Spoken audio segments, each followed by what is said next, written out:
Are you live? All right, Shalom. Call halal Yahal Ba'ashem Yahweh Shah Ba'ashem Kadash. Double honors to the apostles of Great Millstone, the elders on down. Salutations to the elect brothers pushing the word through the four corners of the earth in sincerity and truth, men, women, and children that believe in the name of Yahal Ba'ashem Yahweh Shah. One thing that was heavy on the spirit, you know, watching the few videos, this brother, a lot of inspiring videos. The Lord put the spirit on me, like you know, I believe a brother was going over, I forget who, but, you know, we actually had something to look forward to. See, people in this world, they don't have nothing to look forward to. That's why they going to get chipped. You know what I mean? That's why they going to take the mark of the beast. You know what I mean? That's why they going to get the vaccines, because it all boils down to them holding on to their hopes of this world. See, we got the kingdom to look forward to, you know? And the kingdom, you know, is a way much greater place than this. So I want to touch on some benefits of the kingdom. You know, I mean, we probably can make a whole nother Bible getting into the benefits of the kingdom.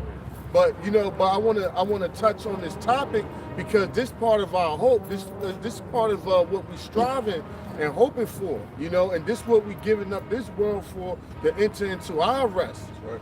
You know, so this would comfort us in the spirit, man.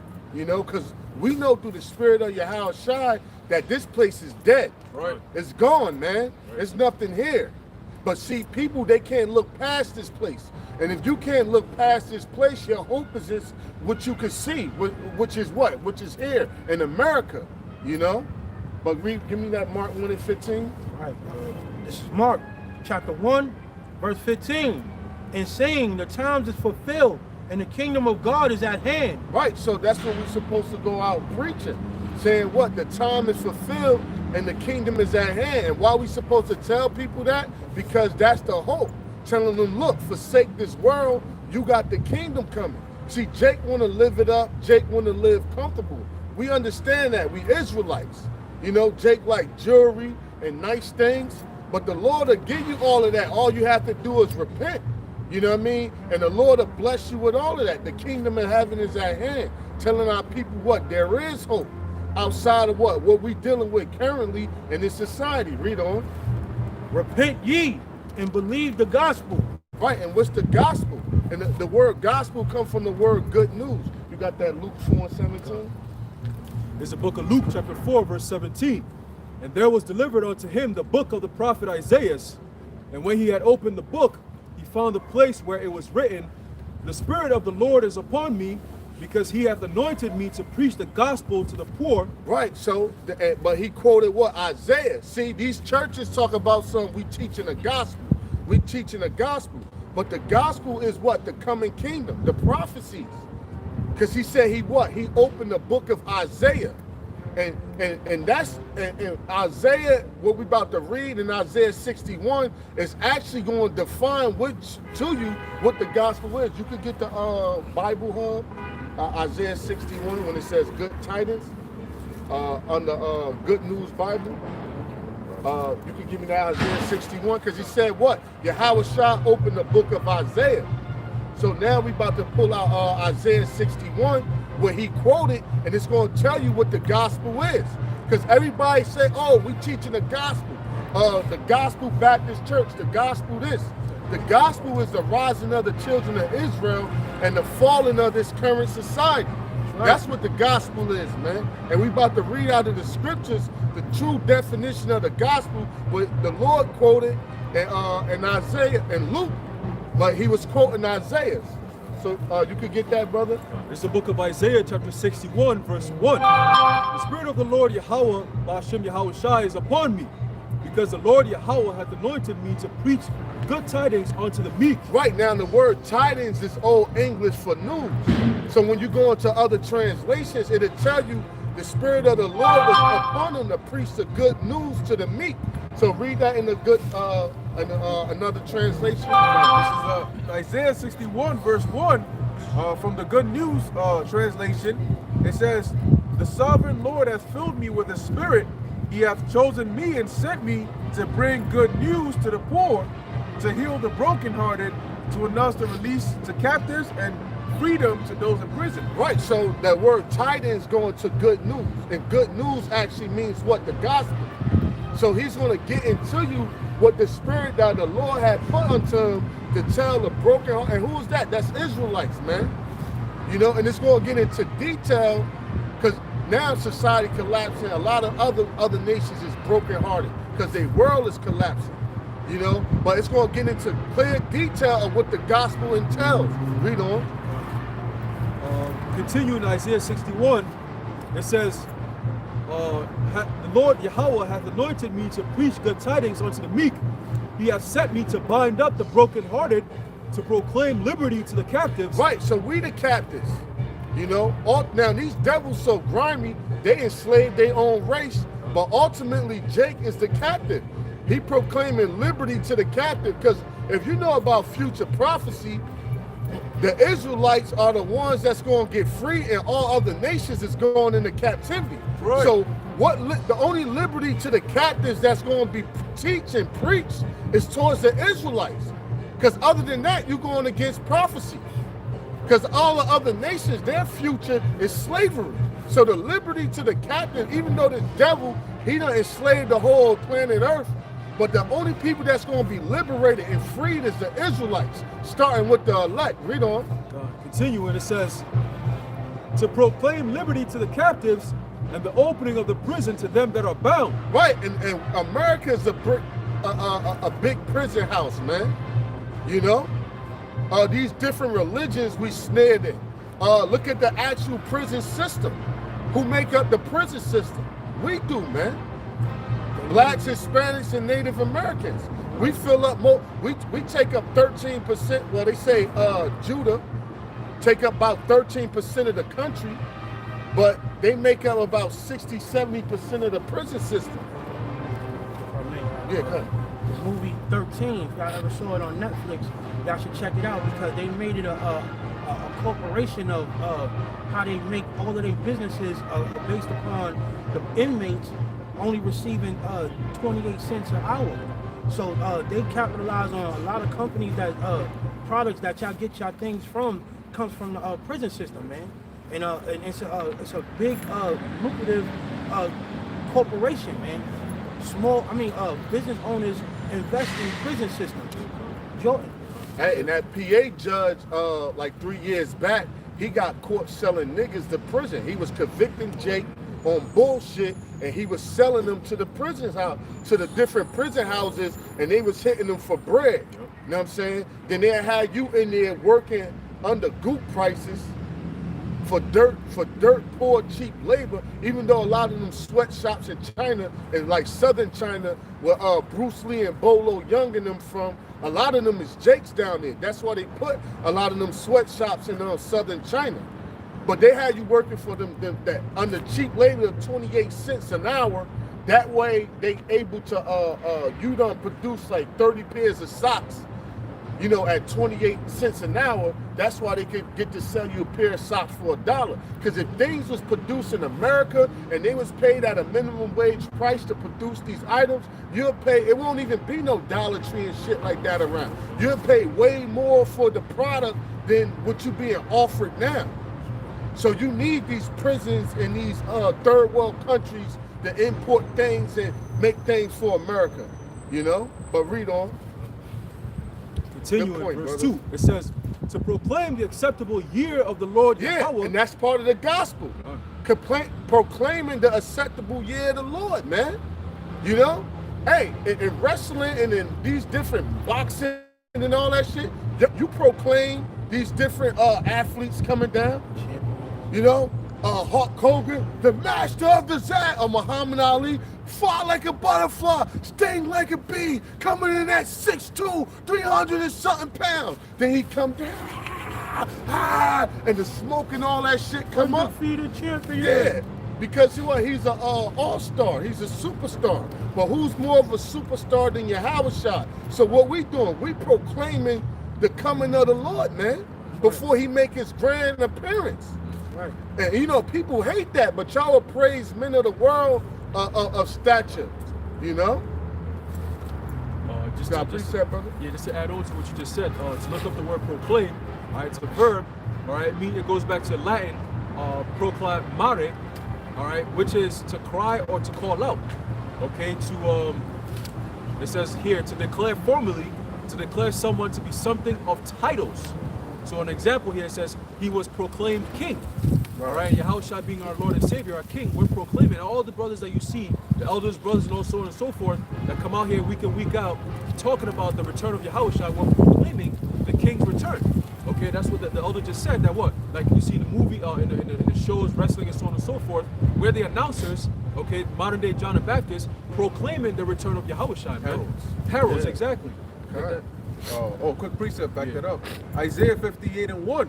That's why it says, cry aloud, spare not, lift up thy voice like a trumpet, and show my people their transgressions, and the house of Jacob their sins. And when you cry, see, you're not just speaking. You speaking with passion in your voice. You speaking with pain in your voice. You know, you speaking with enthusiasm. You know what I mean? Into the spirit of the Lord. You know, so that's why it says, cry aloud and spare not. You know, because what? It's feelings behind what we saying. You know what I mean? It's emotions and truth behind what we saying, because brothers really believe in this, you know, this thing of ours, as the Apostle Gabar said, you know. Continue in Isaiah 61 verse 2, it says to proclaim the acceptable year of the Lord Yahweh. Remember, this is all the good titans that the spirit that he put on them, that the Lord quoted. See, you got a precept upon precept, line upon line, here a little and there a little. This is the gospel. To proclaim the year of the Lord. Read on. Continuing, it says, and the day of vengeance of our power to comfort all that mourn. Yeah, see, the day of vengeance. So a lot of people gonna be put to death. See, you got these dudes out here talking about some. You can't talk about the nuclear missiles. You can't talk about race wars and chariots and all of that. That's all the declaring of the day of the Lord, man. You know. Give me Isaiah 66 and 15. So this is all part of the gospel. See, these churches don't talk about the coming of the day of the Lord. So how are they teaching the gospel? Right. The gospel is prophet. It's going to go down a long list. This whole chapter defines what the gospel is about. The good news. It's going to go down a list of things that should be being said and should be being talked about. You got that? Isaiah 66 and 15. For behold, the Lord will come with fire, and with his chariots like a whirlwind. See, the chariots, the fire from the chariots, the nuclear destruction, this is all part of the gospel. Read on. To render his anger with fury. See, he's coming back furious. Read on. And his rebuke with flames of fire. For by fire and by his sword will the Lord plead with all flesh. Then see, the Lord going to deal with all flesh by fire and by his sword. Read on. And the slain of the Lord shall be many. And the killing of Yahushua shall be many. So the scriptures talk about that. And this is all what? Part of the gospel. It said what? Declare the vengeance? What did it say right there? It says to proclaim the acceptable year of the Lord and the day of vengeance And of the our day Lord. of vengeance, see? Proclaiming his return with the chariots and the things he gonna do and all the slaughtering, dyed garments from Basra and all those beautiful precepts, all of that's part of the gospel. So we the ones who got the truth. That's why he said, and this gospel shall be preached throughout all the earth. And the word gospel means good news. So if somebody got receiving good news, that means somebody else receiving bad news. You know what I'm saying? If the Lakers played the Clippers, well, if the Lakers played the Knicks in the finals, and you be like, look, I got good news. Like, and you be like, I ain't watched the game, what happened? And we from LA, and we fans of the Lakers, we be like, listen, I got good news. What's that? The Lakers won. I got bad news. What's that? The Knicks lost. See, if somebody else receiving good news, somebody else got to be receiving bad news on the other end. That's balance. Right. You know? So the good news is the rising of the return of Yahushua, the coming kingdom, and the rise of the children of Israel. But that's bad news for you other nations. Right. That's the fall of your empire. You know what I mean? The enslavement of your people and the destruction of your world. That's bad news to you. Hey, real quick, just to add on to what the elder just said, I did a video a few days ago, all right, and I titled it the prophecies are as nowhere or now here. It's the same word, but it depends on how you look at it. So like the elder just said, you could be on the side of the fence where all hell is breaking loose. For us, Lord willing, we're part of the elect, we're going to look at it as good news. You know, the Lord is doing things to get us up out into this kingdom, but to the rest of the world, they're going to be looking at it as bad news, man. So they're going to be looking at it as, oh, the prophecies are nowhere. But we look at it as the prophecies are now here. It's the same word, just it depends on how you look at it, man. What part of the fence are you on? You know what I'm saying? Man, that's heavy, bro. Yeah, that was beautiful. Now, here or nowhere. Right. But this is why these other nations don't want to hear this precept. Now they which were scattered abroad upon the persecution that arose about Stephen. This is Acts 11. Acts 11 and 19. Forgive me, Salaki.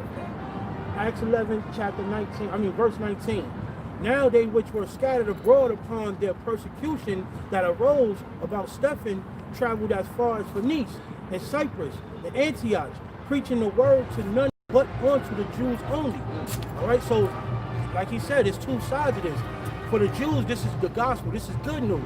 But to the other nations, this is nothing that they want to hear, man, because it's not for them. It's bad news, and 2/3 of you niggas, our own people, is bad news for you too. Right. But ultimately, if you dig deep for them, it's still good news because they not gonna be drafted, they gonna be burned and reborn. Right. You know what I'm saying? But they spiritual tears, so that it's bad news for them too. But read that right quick, Baba Kashan. Psalms 58 and 10. Kind. The righteous shall rejoice when he seeth the vengeance. Yeah, the righteous gonna see the vengeance of the Lord. He gonna see this place getting burnt up. He gonna see these businesses crumbling. He gonna see martial law, famines, and we gonna do what? Rejoice. See, people gonna think we crazy, and they call that a sociopath when you laugh at other people's pain. You know what I mean? Say they be like, oh, ain't something. That's like a trait of a sociopath. Right. You know what I'm saying? When you see somebody going through pain and you find it funny, you like, look at that motherfucker. You know, but that's really Jake shit. You bust your ass and slip. Boom! You like, oh, yo, brother, you alright, man. You might help the brother out and laugh at the same time. You alright, man. You alright. You know what I'm saying? But they call that what? A sociopath when other people go through pains and you don't find it like sad or like you don't mourn with them like, oh, that's so terrible. You know what I'm saying? But we're gonna be in the spirit. We're gonna be in the spirit of answer that for the brother. Just walk away a little bit. Yeah, we're gonna be in the spirit of rejoicing and laughing when these people fall, man. You know? Read that again. The righteous shall rejoice when he seeth the vengeance. He shall wash his feet in the blood of the wicked. Yeah, we're going to be dancing in the blood of the wicked, man. You know? So we're going to rejoice and the vengeance is happening now. So, hey, man, we happy. And the Lord said that. See, when the world going to rejoice, you shall mourn. You know? But when the world is mourning, you shall be happy. You know, St. John 16, you ain't got to get it, but St. John 16 and 20. See, now, shit is getting flipped on the other side. The Lord said, I will laugh at your calamity. How he going to do it? He's going to do it through the prophets. He ain't going to open that, brother said. He ain't going to open the sky. Who the hell is that? Now, he going to laugh through us. We're going to be laughing at you people, man. We're going to be laughing at you people as you catch hell. And it's a saying, he who laughs best. You know what I mean? So he who gets the last laugh, he who gets the final laugh, gets the actual best laugh. Got a quick precept. We quoted it. This is Proverbs chapter 1, verse 26. This is the Lord. The Lord said what? I also will laugh at your calamity. I will mock when your fear cometh. So is the Most High a sociopath then? You know, like you were saying? Yeah. We're going to be looked at as sociopaths. The Most High going to be a sociopath. Is he laughing at your calamity? Hey, when you watch Troy, when he ran up in the city, he was like, burn! Burn! He got stabbed in the back. I don't even think that motherfucker gave a fuck. Long as he was there to see that bitch collapse. I mean, he was able to stab the king, put his ass to death, and put his knife on. He was just in that bitch twirling like, burn! Burn! I'm like, man, that's how I find me when this bitch fall. yeah. Bullets flying around, like, fuck it. You know what I'm saying? Because it's like, yo, ain't nothing more pleasurous to us to see the fall of this place. You know, that's why brother called it Camp DTA, Death to America. Not that we terrorists, but ain't nothing more pleasurous in the spirit to see the fall of this kingdom. Because we know once this place go down, that's the entering of our rulership, man. So this place gotta go, man. And it's all prophecy, you know? You got more? Yeah, finish that. Continue with this. You said, go back to Proverbs, right? Or you wanna go back to Isaiah. Fight to Isaiah. Bible Messiah. Isaiah 61, all right, verse 3, it says, to appoint unto them that mourn in Zion. See, who's mourning? Our people in Zion, to Zion, which is actually my name in the Hebrew. To Zion means monument, meaning to remember. Because what? Are the other nations supposed to look at us? We supposed to be like living, walking statues for the Lord. So when a person see an Israelite, he's supposed to see a reflection of Yahushua. He's supposed to see a reflection of the ways of God. They're supposed to see the reflection of Yahweh, the 10 Commandments and the truth. When a person view an Israelite. You know what I'm saying? So that's why the Lord called us Zion or to Zion or monument, meaning like to remember or to look at something and get remembrance of like something, like a statue. Like they had statues of they had Theodore Roosevelt with the native and the Negro on the side. That's a monument. That's a Tzion for these devils to look back and reflect on their forefathers conquering this land. So the Tzion for the Most High is Israel, the Zion, the monument, because the other nations support. Well, it's not going on now, but when we set up in our rulership, they supposed to look on us and reflect on the ways of the Most High and the beauty and the glory of the Most High. We supposed to be like living and walking statues, walking around. It's a book of precept. It's a book of Deuteronomy chapter 7, verse 6. For thou art an holy people unto the Lord Yahweh, thy power. The Lord Yahweh, thy power, hath chosen thee to be a special people unto himself above all people that are upon the face of the earth. Right, see, that's that monument. That's that Tzion. You know, that's that remembrance, you know? Right. We got another quick precept. There's a book of Psalm chapter 82, verse 6. It says, I have said, ye are gods, and all of you are children of the Most High. Yeah, we are gods with a lowercase g under Yahweh and Yahushua. But give me that in Colossians, the image of the Most High. You see? There's a book of Psalms chapter 135, verse 4. For the Lord Yahweh hath chosen Jacob unto himself and Israel for his peculiar treasure. Yeah, so see, Zion. yeah, hey, that's beautiful. Hey, when you on the road, bring them out, man. The spirit is live. You know, you got that, brother? I got it. Okay. Colossians. Yeah. This is Colossians chapter 1, verse, I start at 14.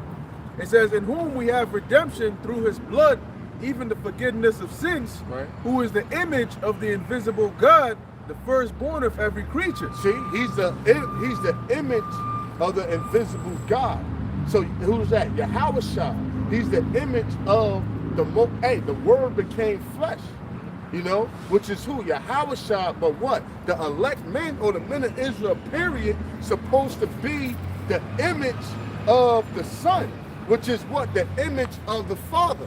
When you go into the, blue letter that word image. Give me image from your phone and some synonyms on image. Let's dig into image a little bit. It's icon, which is where you get the word icon from. And it says an image, figure, likeness, an image of the things, the heavenly things. It says the image of the Son of God, into which true Christians are transformed. Is likeness not only... See, so we're supposed to be in the image of the Son, right? Which is, he's the Word of God, and he's in the image. Hey man, they got this badass picture up on the internet. It's like the Father, then it got like the light. It's like a light and an image of like the Son. Then it's a man and this woman holding like a child. Y'all ain't see that? I think I know what you're Yeah, talking yeah, about. yeah. It's a badass picture. But okay, image. Bring that out. Oh, it's a little bit more on this Okay. one. Yeah. For image, it says, one in whom the likeness of anyone is seen. Well, see? Damn, ain't that fact? Hey, that's why you gotta dig. You gotta dig in this shit, man. You know, the words are powerful. Words have meaning. You know, you gotta dig into it, and it shed more light on the scriptures. You know. Good. Good. So it says, one in whom the likeness of anyone is seen.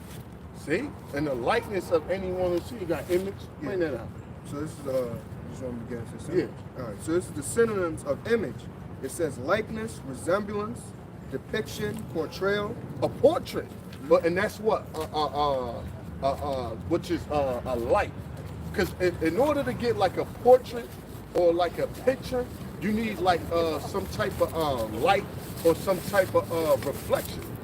You know, Representation, statue, See, the statue, the monument, Right. the Zion one. You know, read on the Zion. Read on. It says sculpture, figurine, doll, carving, painting, picture, portrait, drawing, or sketch. Right, which it goes into like the light. So Yahweh Shah was made in the light of Yahweh. Man's supposed to be made in the light of Yahweh Shah.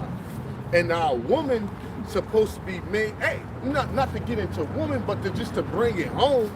Your woman's supposed to be made in the light of you. You know what I'm saying? Your woman shouldn't be eating, because I don't want to get off the topic, but I just got to bring it home. If you eat something, your woman shouldn't eat something that's opposite. If you believe in something, your woman shouldn't believe in something that's opposite of what you believe in. Or eat something that, now, if you don't like ketchup, like I ain't been dealing with petty shit. Right. But I'm talking about like pork, like real shit that's real essential according to the scriptures. She's supposed to be like made in your likeness. Meaning like, look, things you don't like, or hey, if you like PlayStation over Xbox, she be like, man, fuck that Xbox, we rock with Sony. You know what I'm saying? She's supposed to be off of your likeness. Hey man, if a picture is a little off, you be like, man, that ain't the same picture. Hey man, dude, get your hair done or cut and lose weight and show the police a picture of your old driver's license. They gonna probably lock your ass up. Like, man, this ain't you, you know? Because what? Any type twist in the picture or depiction that's not reflecting the proper representation is not gonna be credible. Right. You know, so even your woman is supposed to be made in the image of you, which is in the image of Yahweh Shah, which is in the image of Yahweh. And Yahweh Shah was the word of God. So when she bear your children, because the first teacher of your child is who? The mother. Because men ain't going to be around kids all day. I mean, now in this society, and they can go through a lot of hell. But who's the first teacher of your children? Is who? The woman, your woman. But she's made in your image. So she's not poisoning them, feeding them anything that you haven't taught her, that the Lord haven't taught you, that Yahweh haven't taught Yahweh Shah. It's heavy that you said that, because even the children, when they come out of the spirit world, they know what the order is. You're not gonna have a child ever try to play with his or her father's testicles, but they go play with their mom's titties because they know that the order is like, you play with what the Lord has given you to play with. And like the elder the design, exactly. Like the elder just said, they know, they gravitate towards a certain type of vibration. They know that even when you get to a certain age, your mom, you could play around, talk shit, whatever, run around, shit like that. But when the moments they say, I'll tell your dad when he gets home, the child starts fucking around because they know the order. You know what I'm saying? So going back to that, is Yahweh, then Yahweh Shai, then the father, then the mother, then the child. You know, and just in that order. And that's the perfect family structure, because it's what we all made in the likeness and the image of the order. You know? And that's where you get a lot of broken homes from, man. You know? Because what? But this is the curses, but even if it was something off like Islam or whatever, but if you check out a lot of them Islamic type families, some of them be in order to a degree. You know why? Because see, they not connected, and this is why things scatter and go wrong eventually. But a lot of times you check it out, it's like halfway in order. Right. But without your Yahushua, you can do nothing. But just to deal on a simpler level, you have what? A man, he's off of his Islam shit, his woman off of the Islam shit, and they, like them heathens, you know? They into Allah, really, which is Satan, right? The man is in the Allah, right? The woman is in the Allah, and they dress the kids up in the Allah. So they all wrapped into Satan when you really break it down, if you really don't want to be technical. But hey, it's ordered though, because it's they got Satan as their God. The man is tapped into Satan. The woman is tapped into the man, and the child is feeding off of the bullshit that the woman is feeding. So you got a harmony household that's Satanized. But when you deal with the truth, it's that same order. The left hand and the right hand is the same thing. If you put them together, it's they just opposites, man. You know, they completely match together. I got a precept. This is 1 Corinthians chapter 11, verse 3. But I would have you know that the head of every man is Yahushua Mashiach, and the head of the woman is the man, and the head of Yahushua Mashiach is Yahweh. Right, so that's the order. But really, when you think that Colossians hit it deep, because it actually used the word image. And when you use the word image means what? A light. You know what I'm saying? So that light, matter of fact, sperm, they got into it. Sperm has an actual light in it. You know, your seed, when you break it down, like an atom. When you split an atom, it's like a burst of light. That's where you get the nuclear bomb from. But your sperm actually has light in it. And that light is you. That is your, basically a woman is like a blank disc, and your sperm is like DNA. DNA is information. Right. So what you do is you are downloading your information onto that woman. It's onto her hard drive, so to say. Right. You know, they are empty vessels, and what you do to vessels, you do the vessels, you pour into it. You know what I mean? You pour into those vessels and put your imprint on that woman. You put your influence onto that woman. Your light, your image, and she becomes a reflection. Even though she might, hey, some couples be together so long, them motherfuckers start to look like each other. That is true. You know what I'm saying? You're like, yo, y'all motherfuckers brothers and sisters. You're like, no, hey man, one couple, not to get off time, I gotta get back to the spirit drifting a little bit, but I gotta mention it. I was in the hood 8 years ago. I was playing spades. It was at a barbecue. We all team spades. We was playing for money, like 20. They was gambling different prices. Yo, it was a couple there, husband and wife. Word is born. They said, I played like 1 or 2 games and got up because other people wanted to play. But I got drunk. You know, a barbecue, hood barbecue, that shit went into the night. Word is born, like 7, 8 hours later, the husband and wife was still at the table. Winning. And I heard somebody got up. He was like, man, you ain't kicking nobody ass that been married for 25, 30 years. They probably came up like $600, $700, but they never got taken off the table. So they got different ways to board talk and shit. Like, you know what I'm saying? Like, he was like, man, you ain't beating nobody that been married 25, 30 years. 4 or 5 kids and shit. It's hard to, like, you know, unless you got dealt some good ass hands and just eat them. But they was on some shit, like, you know, they was reading each other and they knew the signs and shit, body language and all that shit. Cause she was made in the image behind her husband. Right. She know, like, when he felt agitated and all of that shit. Based on the card she played, so she knew to play this card, and you could basically they was unstoppable. They beat everybody. People doubled down and all that shit. Everybody lost their money. You know. But all right, I got a quick precept for you. Mention about how you said about the light. You know, now when you look at certain movies and stuff, you know, even like Spider-Man, for example, when his DNA is getting altered, and they get to the molecular level with the helix, you always see that neutron with the electricity, which is light, going through the double helix, showing the DNA, like that. Light, meaning energy. Ooh. You know, and nothing can function without energy. That's why you give a woman your light. You know what I'm saying? And it's not just your not. Hey, give me Proverbs 6:23. The commandments is like a light. Now, hey, Yahweh Shah gave us what? His light. This in the dark world, his word to us is his light. Right. So when you deal with Eve, you giving her what? Your light, your energy, your influence. You know what I'm saying? Then when you put your sperm inside of her, that's your information. That's what that's basically categorize you as a man. You putting your imprint on her. Right. So when they deal with like multiple men, they got like different dudes' DNA inside of them. And just like a blank disc, the computer will crash if it got what would you call them, cookies and shit like that, and you got different system overload, and the computer like crash, and that's when like a woman just go totally crazy. She just be bugged. He like, yo, what's up with this chick, man? What's up with her is that she got them different dudes' sperms and vibrations on her, and she got, and you know, this dude might have been a gang member. This dude might have been like a pedophile. This dude might have been like Herod coming back in the reincarnation.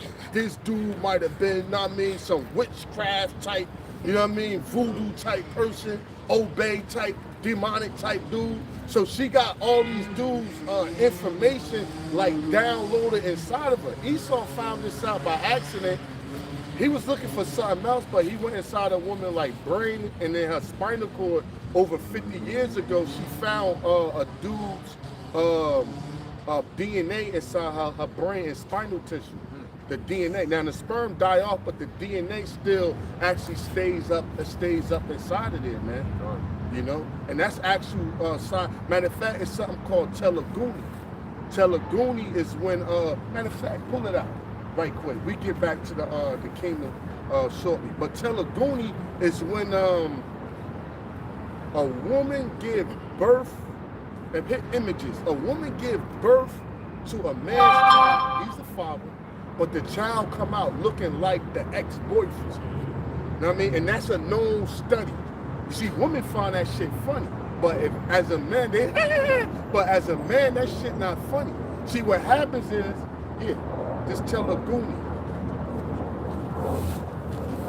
See, that's telegony. Oh, yeah. Even if the baby wasn't white, right? The facial structure, but that is his child. But the DNA from that last previous lover was all in her system. So when your child came out, it took on the likeness and pictures of the previous man. That's why the Lord was strict on that virgin shit. You know what I'm saying? And men in the ancient world was like, yo, you ain't a V, I'm out. You know what I'm saying? Men didn't wife up women who wasn't virgins because it was like consequences. And now the child is yours. You can DNA test it all the time. Actually, it was a case on Maury like this. And he was wondering like, yo, I think they did it like twice. He was like, it's yours. But he was like, this is a rare case. It's called telegony. You know what I'm saying? It's a very rare case where your child would take on the characteristics of past lovers. And a lot of men don't know that because they're like, yo, he don't look like none of us. Right. Like, yo, you can have 3 kids by a chick and they all look like you, and you can have your 4th one. You're like, yo, this motherfucker don't look like none of us. Maybe he look like your brother. You go through your family line, your uncles, her uncles and shit. You be like, yo, he don't take on none of our characteristics. So you might slide him off and get a secret DNA test. You be like, damn, he is mine. But come to find out, he looked like a 4th dude. And see, these women catch so many bodies, they might not remember who he looked like. Yeah. But if she ever did, like, oh shit, he looked like Michael. That nigga looked just like Michael. But I ain't fucked Michael in over 10 years. but hey, yo, this shit is for real, man. And that goes into the word light. But y'all brothers can check it out. I mean, for the camera, telegony.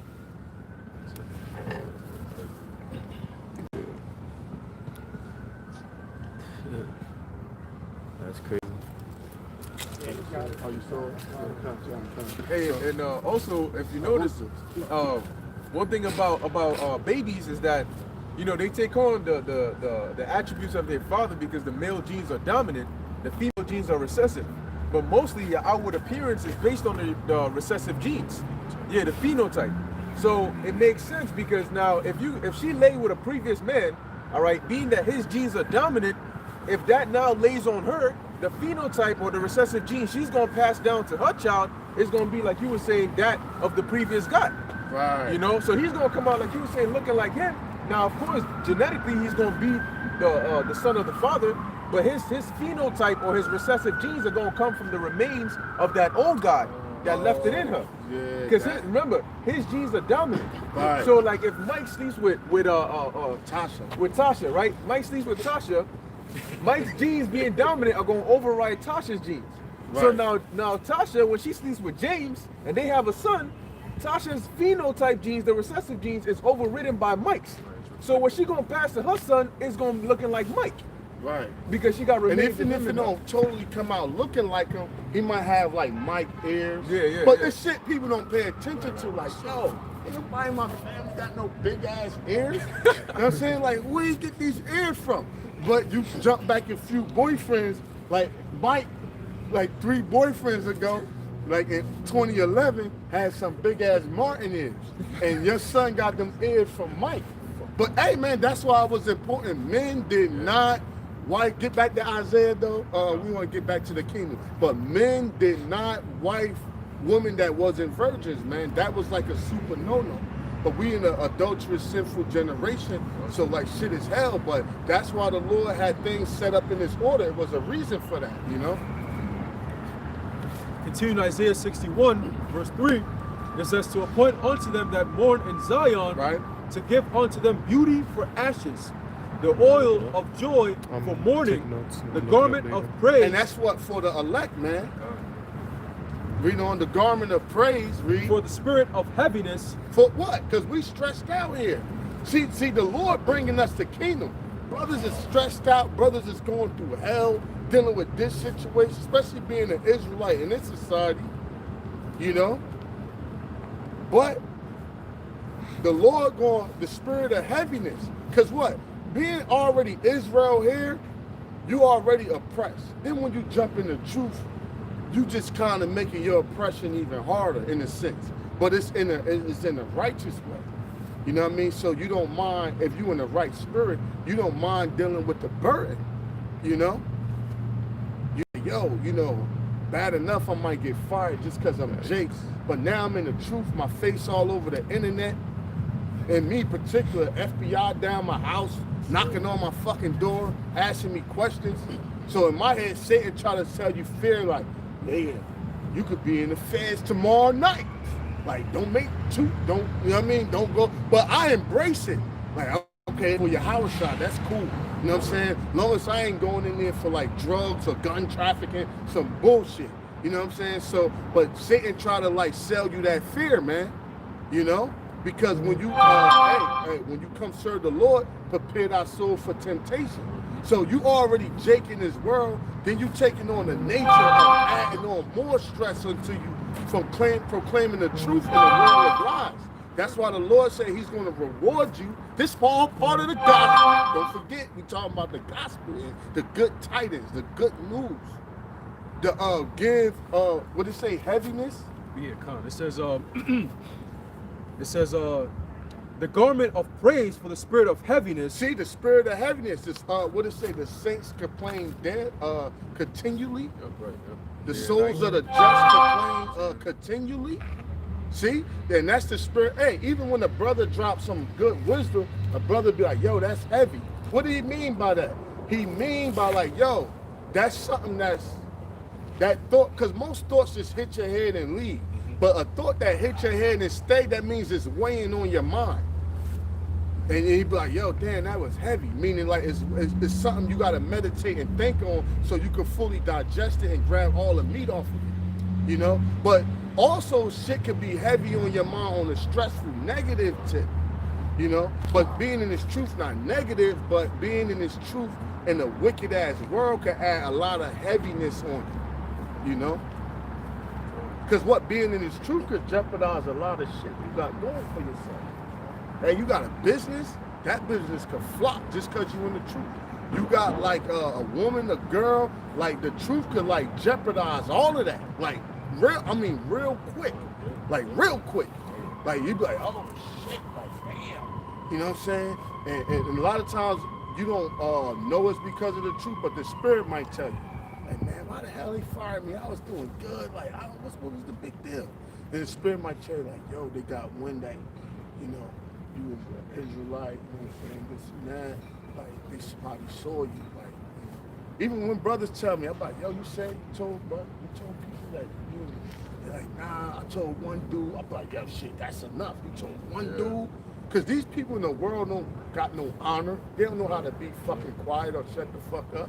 You know what I'm saying? So he's like, nah, I told one dude, I thought he was cool, he was a fruit, but he probably went in the break room or lunchroom and put everybody else up on him and shared your video to everybody else. Now people looking at your strange 2-3 weeks later, you getting like terminated.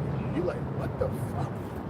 I thought I was doing all right. You know what I'm saying? You know? Hey, that's heavy to show that the world that we live in is wickedness, because if you were telling your friends in the world about some wicked shit that you're trying to do, they'll keep it on the wraps. They'll keep the secret. They'll be like, I got you, bro. I'm not gonna say nothing. And they wouldn't say anything. But try telling them about the truth and say, nah, I don't want nobody knowing about my business. It's my own spiritual thing. They'll mock you for that. You know, it'll be like, nigga, you believe in that shit, bro? Come on, bro. You gotta go out to the party, man. What you saying this on some shit? You know, they don't want to hear about the righteousness because it requires discipline.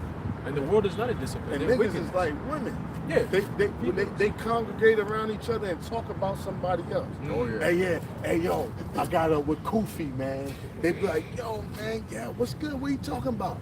Yo, he ain't fucking working out no more. Yo, man, I think that fucking Bible man is really getting to him. Yo, he talking about spacecraft and all that shit, man. Yeah, word. Yeah, man, I don't really know about him no more. Let me show you this video. He sent me a video trying to convert me. I'm gonna share it with y'all.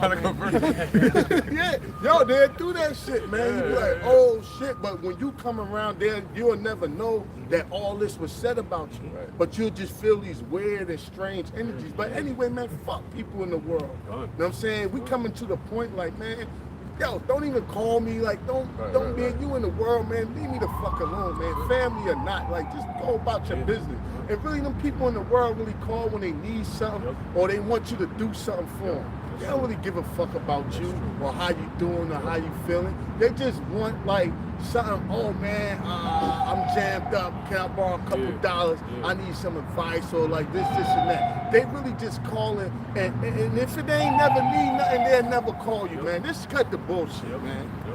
And that's how people in the world are, man. They fucking freeloaders and users, man. And if you got something they want, they could benefit off of, then they'll hit your fucking phone, your phone jack. You know? Hey, that's it, because I went through the same thing earlier this year. You know, two of my people that I say, oh, I'm cool with them in the world. You know, this whole pandemic hit, and I told them, I was like, yo, the scriptures I've been telling y'all niggas 3 years ago, it's happening. Oh, the first thing, yo, shut the fuck up with that scripture shit. We ain't got time for that right now, bro. Now's not the time for that. Look what's happening in the world. You about to talk about scriptures right now, bro? Chill with that shit.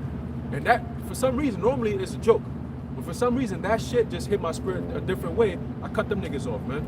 So today, niggas is hitting other people that I talk to like, yo, bro, what's up with my mans, bro? I ain't heard from him in a minute. Tell him to call me back. I'm like, call you for what? You know, my boy's like, yeah, I know why you cut him off, bro. I get it. You know, it hit you different, whatever. I'm like, yeah, man, it's different for everyone. You know, but in the times that we're looking at right now, and you got somebody who has answers telling you, yo, remember 3 years ago I was telling you this was gonna happen? And you said, nah, America's too great, none of this shit's gonna happen. We're in a third world country right now, man. All hell's breaking loose. You still don't see it? But now you wanna hit brothers up talking about, yo, bro, what's up, bro? I ain't heard from you in a minute. You don't need to hear from me in a minute, bro. You just want something from me, that's what it is. And I know exactly what you want. You wanna go to the gym with me. And the fact that brother's not working out no more, now you tight. You know, that's the only reason why you hit me up, because you want somebody that you could train with. But don't call like, yo, how you doing? Yeah, I haven't heard from you in a minute. Yo, phony ass niggas, man. Yeah. You know? I picked up on that shit. Hey, I even start spazzing on people that give my number out. Really, I never really tripped about it. But if somebody I don't know that I knew I didn't give my number, call me. One of the first questions I'm gonna ask them in the first thing, yo, bro, how you get my number? You know, and he tried like, oh, so and such gave it to me. I'm gonna be hot. I'm gonna be hot. I even tell that with brothers, like, yo, don't just be passing out brothers' phone numbers. Right. You know what I'm saying? Yo, even when I want a brother I want to reach him. Say I want to get in contact with him. I wouldn't tell, even if I think he wouldn't mind, I wouldn't tell you to give me his number. I would say, look, send my number to him and have him call me, or ask him if it's okay that I get his number to call him. Yo, your number, your cell phone number became like your social security number. To in these times. Matter of fact, Esau used that to even identify it with the Google and shit like that. Yo, man, don't be passing out my number. Hey, the elder Tazalam, he heavy on that shit. One of the brothers asked him, like, yo, let me get your number. This shit was, he was like, nah, I'm sorry, bro, I don't give out my number. But the brother felt like, but he had to been in this, he felt like disrespected, but he was like, nah, bro, I don't give my number to anybody. And he kind of like backed off of it. You know what I'm saying? Because, yeah, man, your number, that people call, like the worldly people, and then people will hang your shit up. Yo, I heard from so and such, and they just hang your shit up. Then your number, you might have had it for 10, like my number I had for like 15 years. You know what I'm saying? For me to change it, to be devastated. You know what I'm saying? So like, yeah, I switched phones and shit, company, but I held on to my number. You know what I'm saying? But even some people call me like, it's been a couple years, I was just wondering your number would say, I said, let me call it. Maybe you got the same number.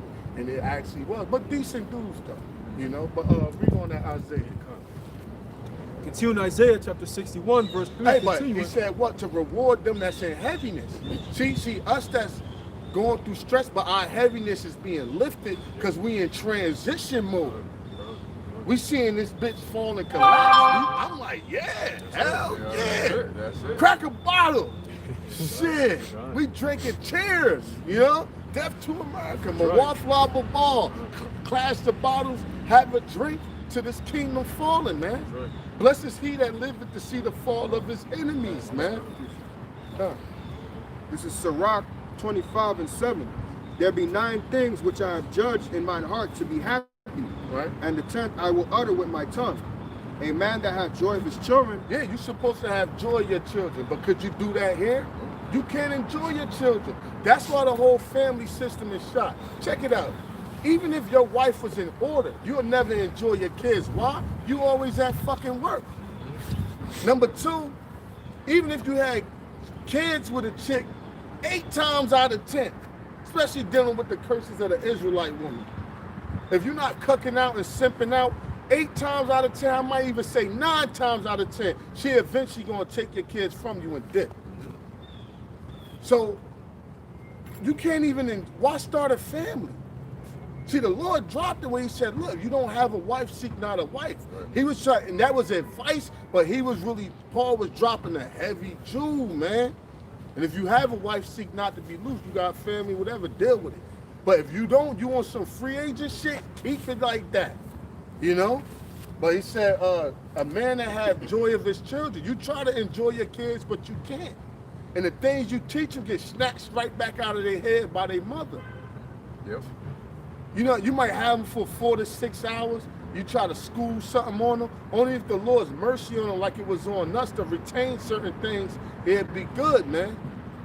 Oh, don't believe your father. That shit, your father crazy. This and that. Or they turn their kids against the father.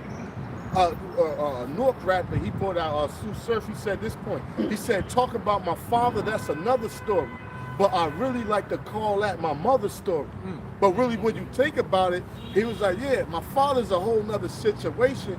But everything I know about my father was lies. It was just bullshit my mother fed me. You know what I'm saying? So he said, talk about my father, that's another story.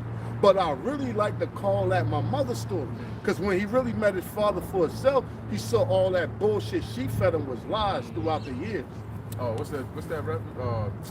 GMX and his son. I don't know if you saw that video where the mother won't even let the son basically talk to DMX like one-on-one. It wasn't the mother, it was like a counselor. Oh, the caretaker? Oh, Yeah, okay, the old bald lady? Yeah, the Yeah. bald orange hairs. Yeah, that bitch was Satan. I saw that interview. Man, that bitch was Satan, man. Oh. He almost got through to his son, but she tried to throw the monkey wrench in it Yo. and say no. You don't have to talk to him and all that. Yo, that shit, bitch, man. I hate that Yo. bitch. So Y'all why know. have children? Right. You know what I'm saying? Why have children, man? Keep your seed. Do like King David. How King David punished a wicked bitch? Yep. He left her childless. What that mean? Men ain't pull out back then. He took the ride from her. He took the ride from her. He said, if a woman cut her off from our flesh and give her a bill of divorce. I mean, that was still his woman. He caught fucking 200 bodies. That was King Saul's daughter. So he like, man, I'm invested in this shit. I can't really toss it. But what, he left her without children and he kept his seed. He kept his, because women seek men's validation. You know what I mean? They need us to validate them so they can feel important. So what King David did, he took his attention, he took his rod, and he took his seed and left that bitch hanging, man.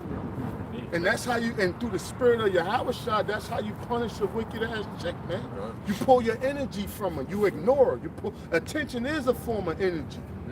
You know what I mean? They said you work an office job and just think a day, you lose like 20 to 30 calories just sitting there thinking.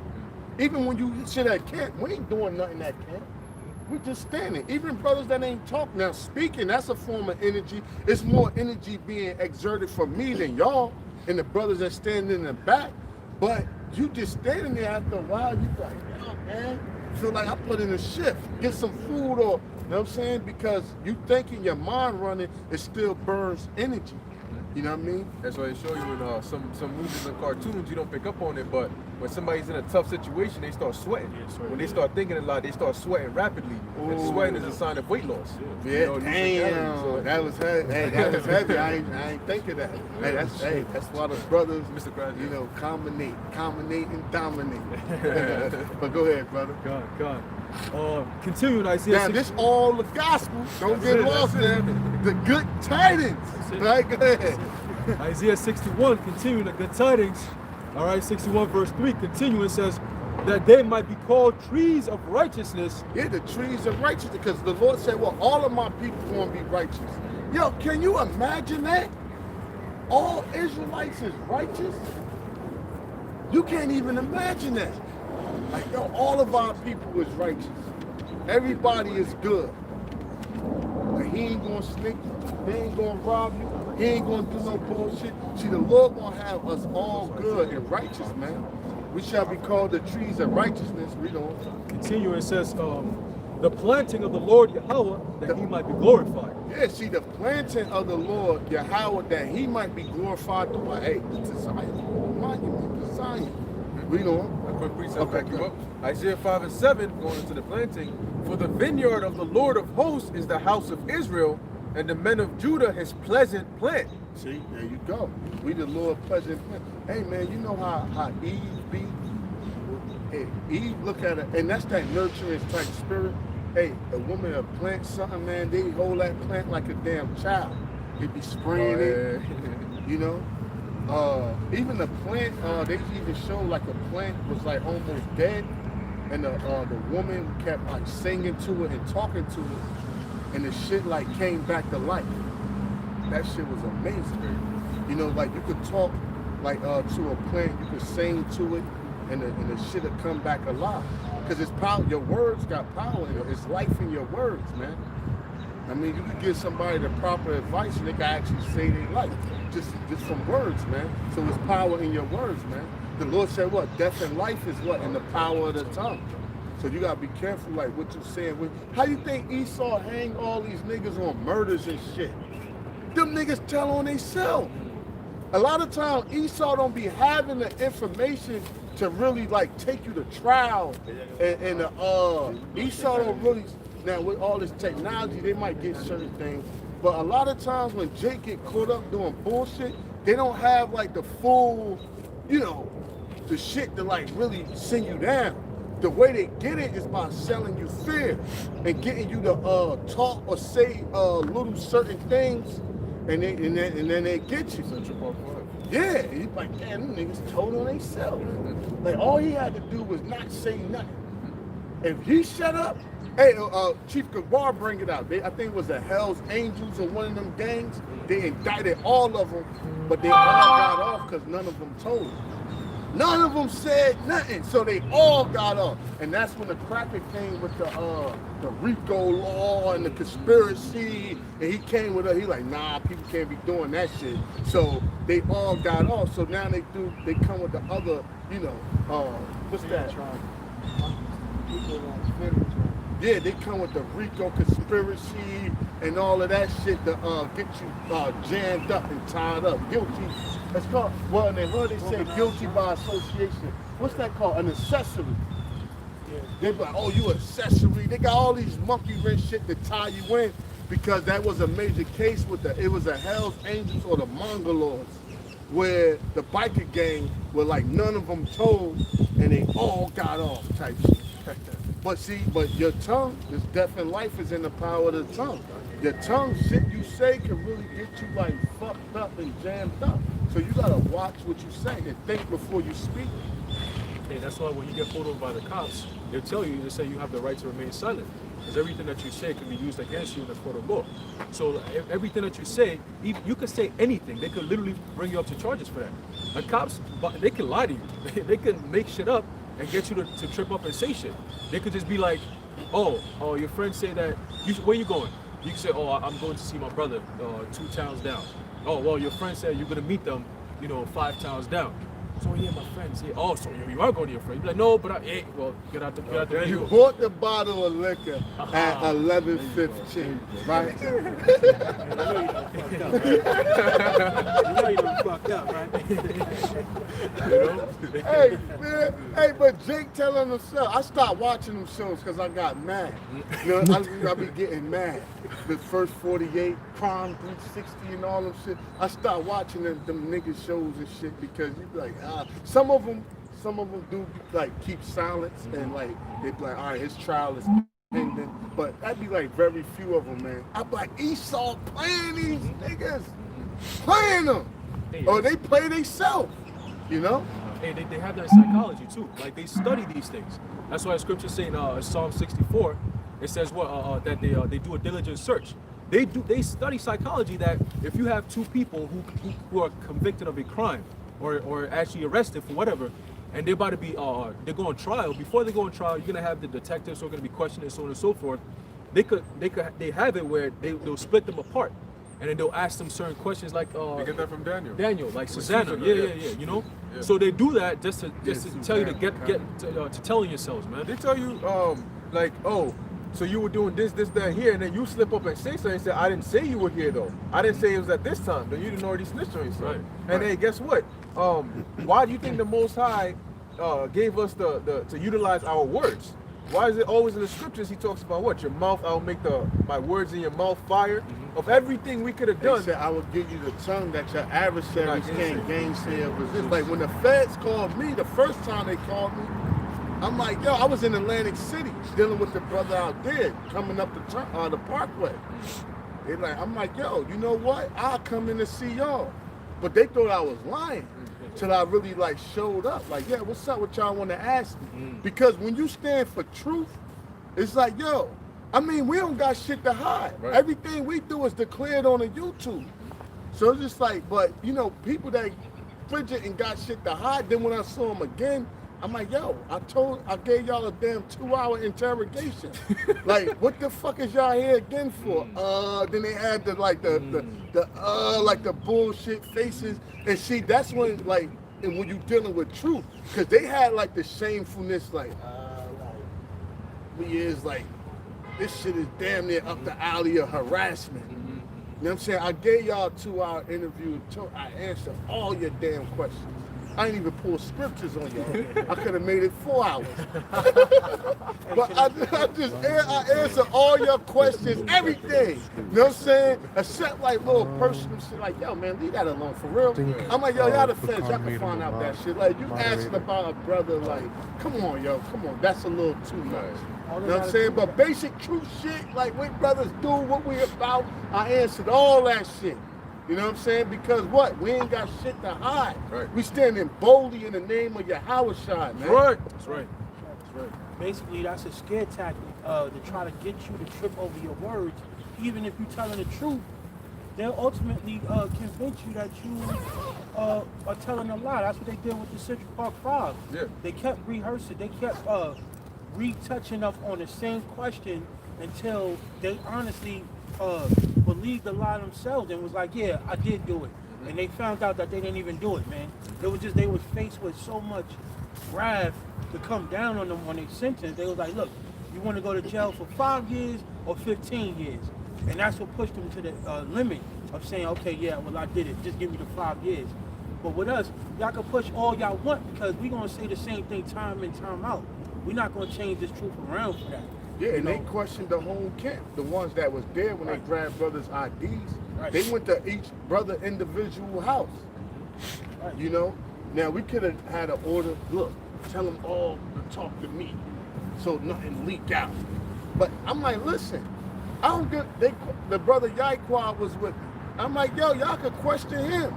They did, but I'm like, yo, he gonna tell you the same shit I told you. But Yaquad, he went in there fucking with him and shit, like being an asshole. He thought it was like more of a, which it was like a joke, because we with Yahushua. He like toying him, so they let him go like in 20 minutes.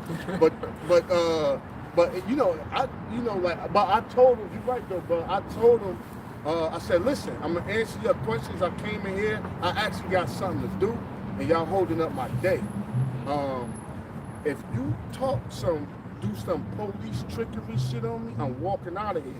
If you be straight up with me, I'll be straight up with you. And that's what they did. They ain't do like them little trick answers. Because I'm like, look, because it's offensive. Like, yo, if I drove to you, came to you, you stopping my day. Chief Kabar told him, man, fuck you, I'm getting my hair braided. And he hung up on him. Like, if I'm stopping what I'm doing, giving you the benefit, I could give you the runaround. You know what I'm saying? And really, like, make it frustrating for you. And I'm coming in here to talk to you. At least you could be straight up with me. That's all I ask. And they was for the most part. You know, one of them tried to be funny, but I told him, like, look, I told you don't do no police trickery shit. And the cop, the one in charge, kind of did the hand wave to him and shit, and they kept interrogating me, and that was it. But I mean, like, yo, everything we say is on the fucking YouTube. Like, yo, just watch the videos. Yo, FedEx. yeah, the FedEx, the Federal Express. And see, the law always, you know, bringing the, you talking about the feds, that bullshit come through. But you got, we still on the good times, the spirit shift, but bring it back. Come. Continuing, it says, Isaiah 61, verse 3, continuing, it says, the planting of the Lord Yahweh, that he might be glorified. Right. And they, verse 4, and they shall build the old wastes, they shall raise up the former desolations, and they shall repair the waste cities. Yeah, who's that? The other nations. Because the first day one of the kingdom is going to be what? Give me Ezekiel 39 and 11. Day one of the kingdom, they going to be big, digging bones up, burying bones, man. Right. That's going to be, we got to, hey, man, we can't build a kingdom with fucking Mac 11s and 357s laying around. We got to get rid of that shit. We don't want that shit in our, we got to dig them shits and put them deep in the ground, melt them down, or do whatever we do with them. You know? That's iron. Hey, the Lord said for Brad, we're going to get into all the Lord willing, all them good, because really we talking about the kingdom, but the spirit, hey, say the spirit is like the wind. So I'm trying to drift back to the topic, but also be edifying on how the spirit drift, you know? But you got that, brother? Yeah, come. Ezekiel 39 and 11. And it shall come to pass in that day that I will give unto God a place there of the graves in Israel, the valley of the passengers on the east of the sea. And it shall stop the noises. Oh, sorry. It shall stop the noises of the passengers. And there shall they bury God and all his multitude. And they shall call it the valley of Hammon God. Hammon God. Hammon. Verse 12. And 7 months shall the house of Israel be burying of them, that they may cleanse the land. See, we got to cleanse the land. Because look, what happened with dead bodies? You got to bury that shit.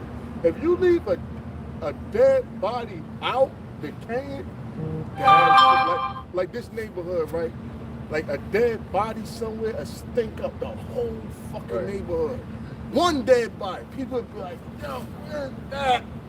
Hey, a dead mouse in your house that's dead in the wall, you could, until his ass finally decay or you get him, like for 3-4 days, you're gonna be like, yo, man, like what is that? You could probably try to spray and shit. So how much more like a dead human body?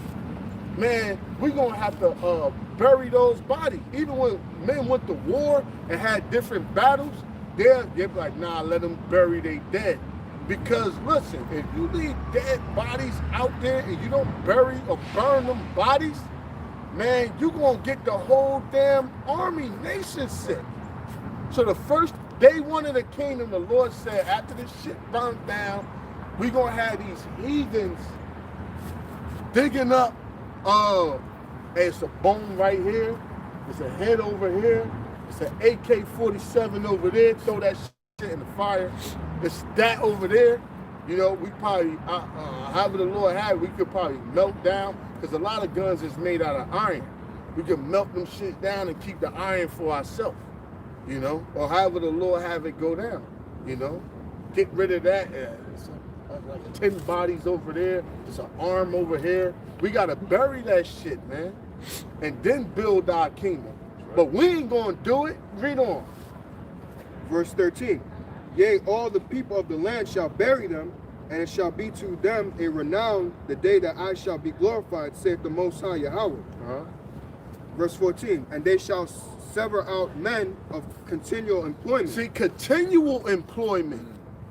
Hey, ain't no, see, in this kingdom is unemployment. Nah, nigga. And now it's shit, ain't no fucking unemployment. It's always gonna be something for your ass to do. Ain't gonna be no devil like, ain't shit to do right now. Yeah, we ain't shit to do right now. And if it is some cocky big ass Brock Lesnar devil, we gonna work the shit out of him. We gonna work this. Hey, he probably be our breeder. Nah, he don't work. He just fuck. He bringing back them big ass Edomite slaves. Yeah. He work hardly because this nigga knocking out all the work for you other devils. You know? Yeah. This devil lifting up hella tons of bricks and shit. You like, God damn, like I gotta break this devil's arm or some shit. You know what I'm saying? To make this shit fair. You know? Hey, cause I'm just drifting off in the spirit. Cause look, we talking about the kingdom, man. The kingdom lies within you. Right. You know what I'm saying? So the sever out men of continual employment. So ain't no unemployment, man. It's always for 1,000 years. It's even when they go off into their own lands and shit, we still gonna be like tributaries over them. They still gonna have to pay like homage to us and taxes, however we set it up. You know what I'm saying? They gonna have to come keep the Feast of Tabernacle and all that. All these is benefits and joy of the kingdom that's shortly to come, man. Because this society can't go on too much longer. You know. Verse 14. And they shall sever out men of continual employment, passing through the land to bury with the passengers those that remain upon the face of the earth. Yeah. To cleanse it, after the end of 7 months shall they search. And the passengers that pass through the land, when any seeth a man's bone, then shall he set up a sign by it, till the buriers have buried it in the valley of Hamon. Right, so we're gonna have people that set up signs. Oh, it's a sign right there.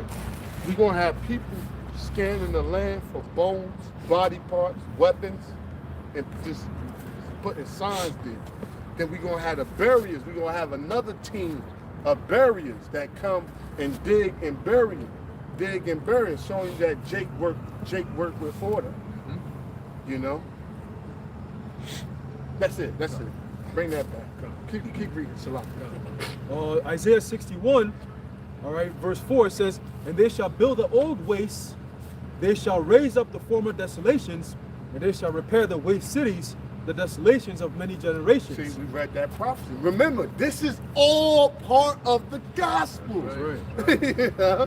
That the Lord quoted in Luke 4:17.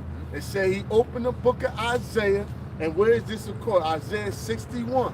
He put the Spirit on me to preach the good tidings, the good news. Right. So this is all part of prophecy. Read on. Continue in verse 5. It says, the stranger shall stand and feed your flocks. Give me that word stranger in the blue letter. See? Isaiah 61. It said what? The stranger shall stand and feed. See, man, we kings. A king don't work. Hey, like you gotta take care of your dog and shit like that. See, Jake love these different things, but they life so tied up that they can't enjoy these different things. So your dog wound up being neglected or not being fed properly, but you love your dog. My dog, man. You know, you love your animals, but you so tied up with hell in this world, you like, fuck. Then some people get to the point like, damn, man, I had to give my fucking pet away. They be sad as hell. You be like, why you do that, man? You love that dog. They be like, yo, I just couldn't take care of him no more. I ain't really just want to see him suffering, so I just gave him to my man. He could do better with him. But you know, that shit really hurt you. You know what I'm saying? Because we don't really have the freedom and we're not liberated to the point in finance and see these devils, they got dog walkers. You know what I'm saying? They be like, I'm going to work for 10 hours, especially out here in New York. They hire the dog walkers. You go to their shit and they walk the dog 3 times a day, and they have the dog get catered and pampered to. So when they come back home, the dog is good. Like, yo, I'm good. Yo, good to see you. I'm good. You know, I ain't ripping up the furniture because you neglected me and all that wild shit. You know? So we gonna be more liberated. And another thing, women say, oh, you ain't spending time with your kids. Bitch, in the kingdom, we gonna have 1,000 kids. How am I spend time with 1,000 kids? Now it's gonna be ordered. They are gonna know you. Hey, look at Coming to America. He had Arsenio Hall raising up. His name was Simeon. He was raising up Eddie Murphy, like his mentor, teach him how to fight and shit like that. See, really, a father don't really need to, even today, a father really don't need to be around every day. You can see your father once a week. Hey, look at the movie Fresh. Fresh, he was the illest. Look how often he went to see his father. Once in a while, they got a chess game in, and he dropped some Jews on him and sent them on his way. Really, you don't really need to lay up under your father like 24/7. You do that with your mother on some nurturement shit, but really you just go to your father to grab like a jewel or two. Now, I mean, he school you on some shit or train you a little bit, and he send you out in the world. And he'll tell you like, listen, there's consequences to your actions, and he let you go and do your thing. That DMX shit when he was talking to his son, he said, I gotta put you on your ass to see what it does to you. Will you stand up and see that I'm just showing love to you? You know what I'm saying? So that's like a father's mentality. You can't shelter him. A woman's job is to coddle a child or to like the shelter, to shield him from the world. But a man's role, we look at things different. Nah, I'm installing him the wisdom, knowledge, and understanding and send his ass out into the world and let him execute it. I ain't gonna let him drown, but I'm gonna let him swim and fight, fend and fight for himself, right? And learn from his mistakes, you know, and that'll groom him to being a man. Because one of your best teachers is your failures, your own mistakes. Right. You know, and unless you experience that and go through that, see the woman, they so caring and nurturing, they'll never, and that's why men so fucked up, they'll never push their sons out in the elements to see like what they made of. You know what I'm saying? They like coddle them, they shelter them from the world. Then by the time they get big and grown, they can't function in society without being all bitch made. Yeah, I was just gonna add on to what you just said. I said because when I was teaching him how to drive, my mom was on something like, oh, he's too young, oh, the car's too big, oh, the car's too crazy, there's too many accidents, oh, insurance, this and that. I said, nah, man, I have faith that he's gonna be able to get it, because I'm the one who was teaching him. So when I found, after he got his license, I was like, yo, you good to go. You have 6 months though. If you catch any ticket or anything like that, they could take your license away from you within 6 months. He's like, yo, I gotta go to Six Flags. I said, yo, take the car and go. I showed him everything that he had to do. He went, probably caught a ticket, came back. He said, yo, I got a ticket. I wasn't mad about it. I said, well, it's part of it. Now you know if you do this, you get a ticket. That's how you pay it. So I showed him the whole thing. Now he got his own car. He could drive, do his own thing, go wherever he want to go. He don't got to tell me. And my mom is like, oh, I need you to go do something for me. Now she sends him to go get her stuff done. But before, she was like, oh, nah, you're too young. Oh, it's too dangerous. Should be like, nah. Yeah, like, nah, you know? But that's going into that is by nature, women, they'll coddle you, they'll try to, you know. And she says that. She said, I don't want you to make the mistake you know, and then learn from it. So instead, I'll just shield you from the mistake. Well, how am I supposed to learn if I don't make the mistake? Yeah, but they nurturers, they Right, right, caregivers. right. You really can't get mad at them. You get mad when they try to interfere with the father's rule. Because I could overrule your judgment.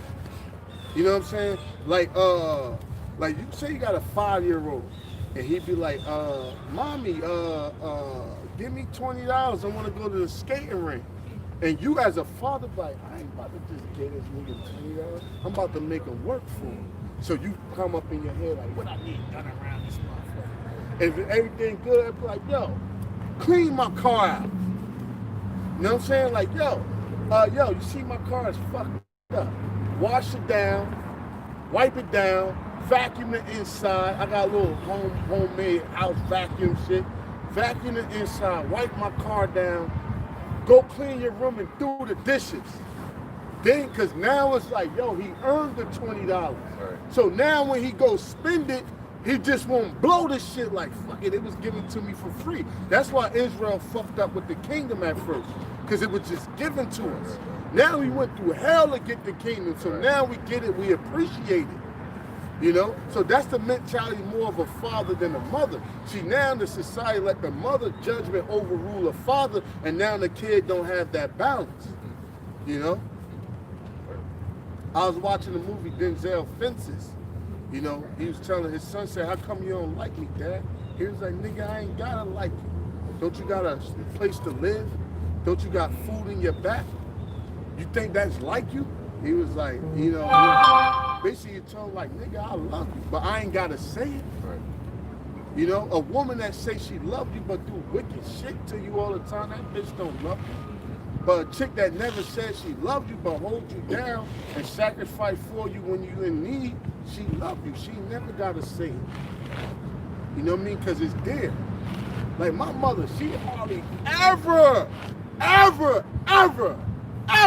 tell me she loved me.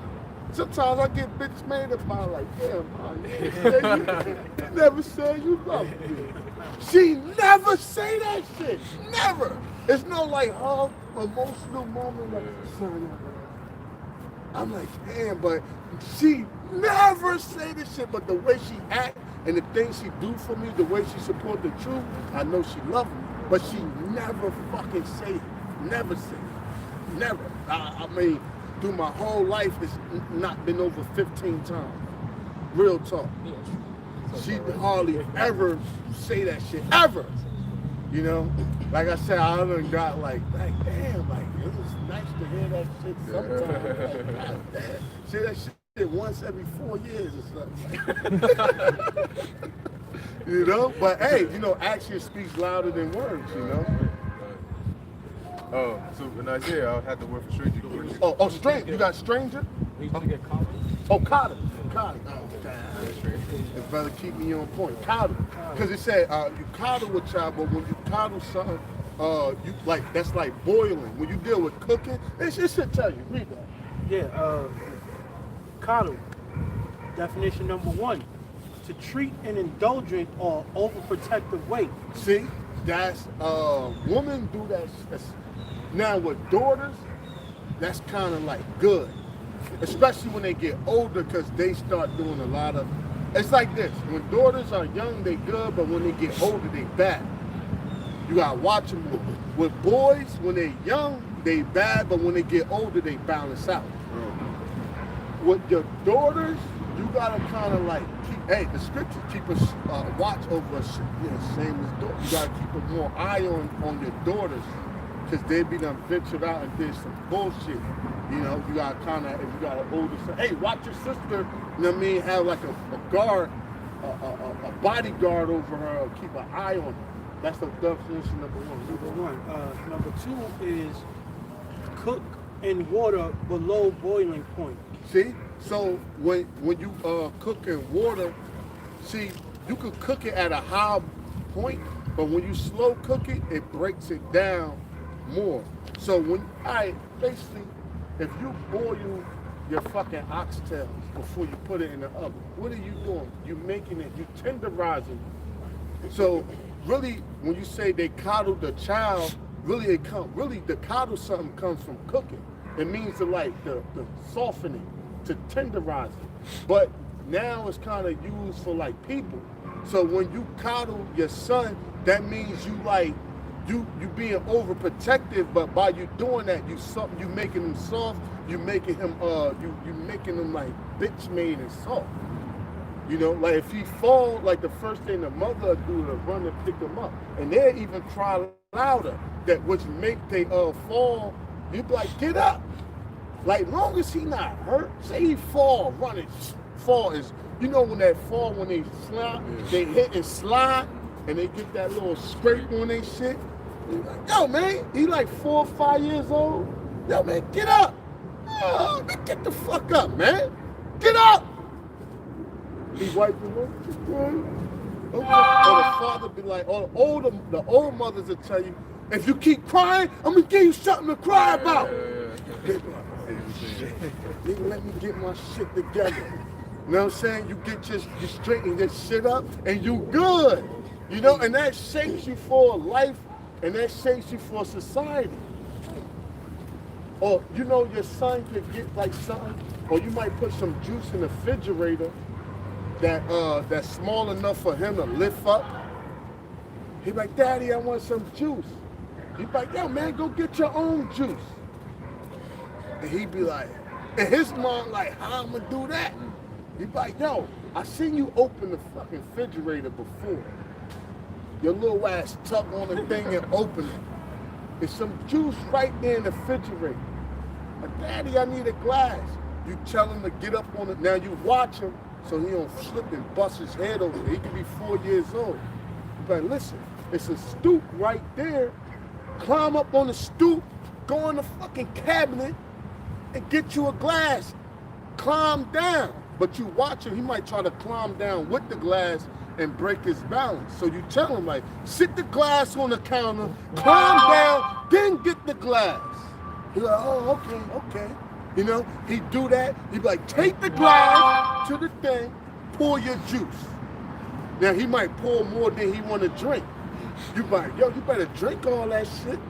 And then he might not put the juice back.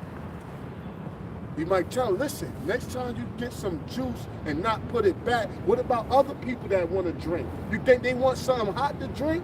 Next time you get the juice and not put it back, I'm going to spank your ass. Now you might think that's a little extreme, but that schools him and teach him. Now the mother might watch like, damn, this nigga like hard body. But that, see, being a stepdad is kind of like the worst thing, because like you might try to do that, but the mother could always interfere, like, and she'll pull that ace of spade on your ass, like, nigga, you are not his father. Back your ass off. I'm winning this book right here. You know what I'm saying? So you can't really institute that. Even as a father, it's hard to institute that without them saying something, but at least you're the father and your chances of getting it off is like more higher. Continue in Isaiah 61, verse 5. Yeah, you can read it again and then verse 3. It says, the stranger shall stand and feed your flocks. The stranger shall stand and feed your flocks. So we're going to have the other nations, right, standing and taking care of our animals, cleaning up their shit, you know, and all of that, you know, It says, petting them. Hey, like in this world, the dogs live better than Jake. Esau treat dogs better than niggas. Matter of fact, Esau see you with your dog, and he think you mistreating that dog, he'll take your dog from you and lock your ass up and give your dog to a different owner. Like they do your kids, man, you know? Esau married their dogs and different animals and passed their wealth down to their dogs. It was cases like that. Like the dog inherited a 30-room mansion, 4 cars, with $7 million. You like, what? Yeah, because in certain states that bestiality shit is legal. You know? Like, hey, damn, the Lord bring the dog to them.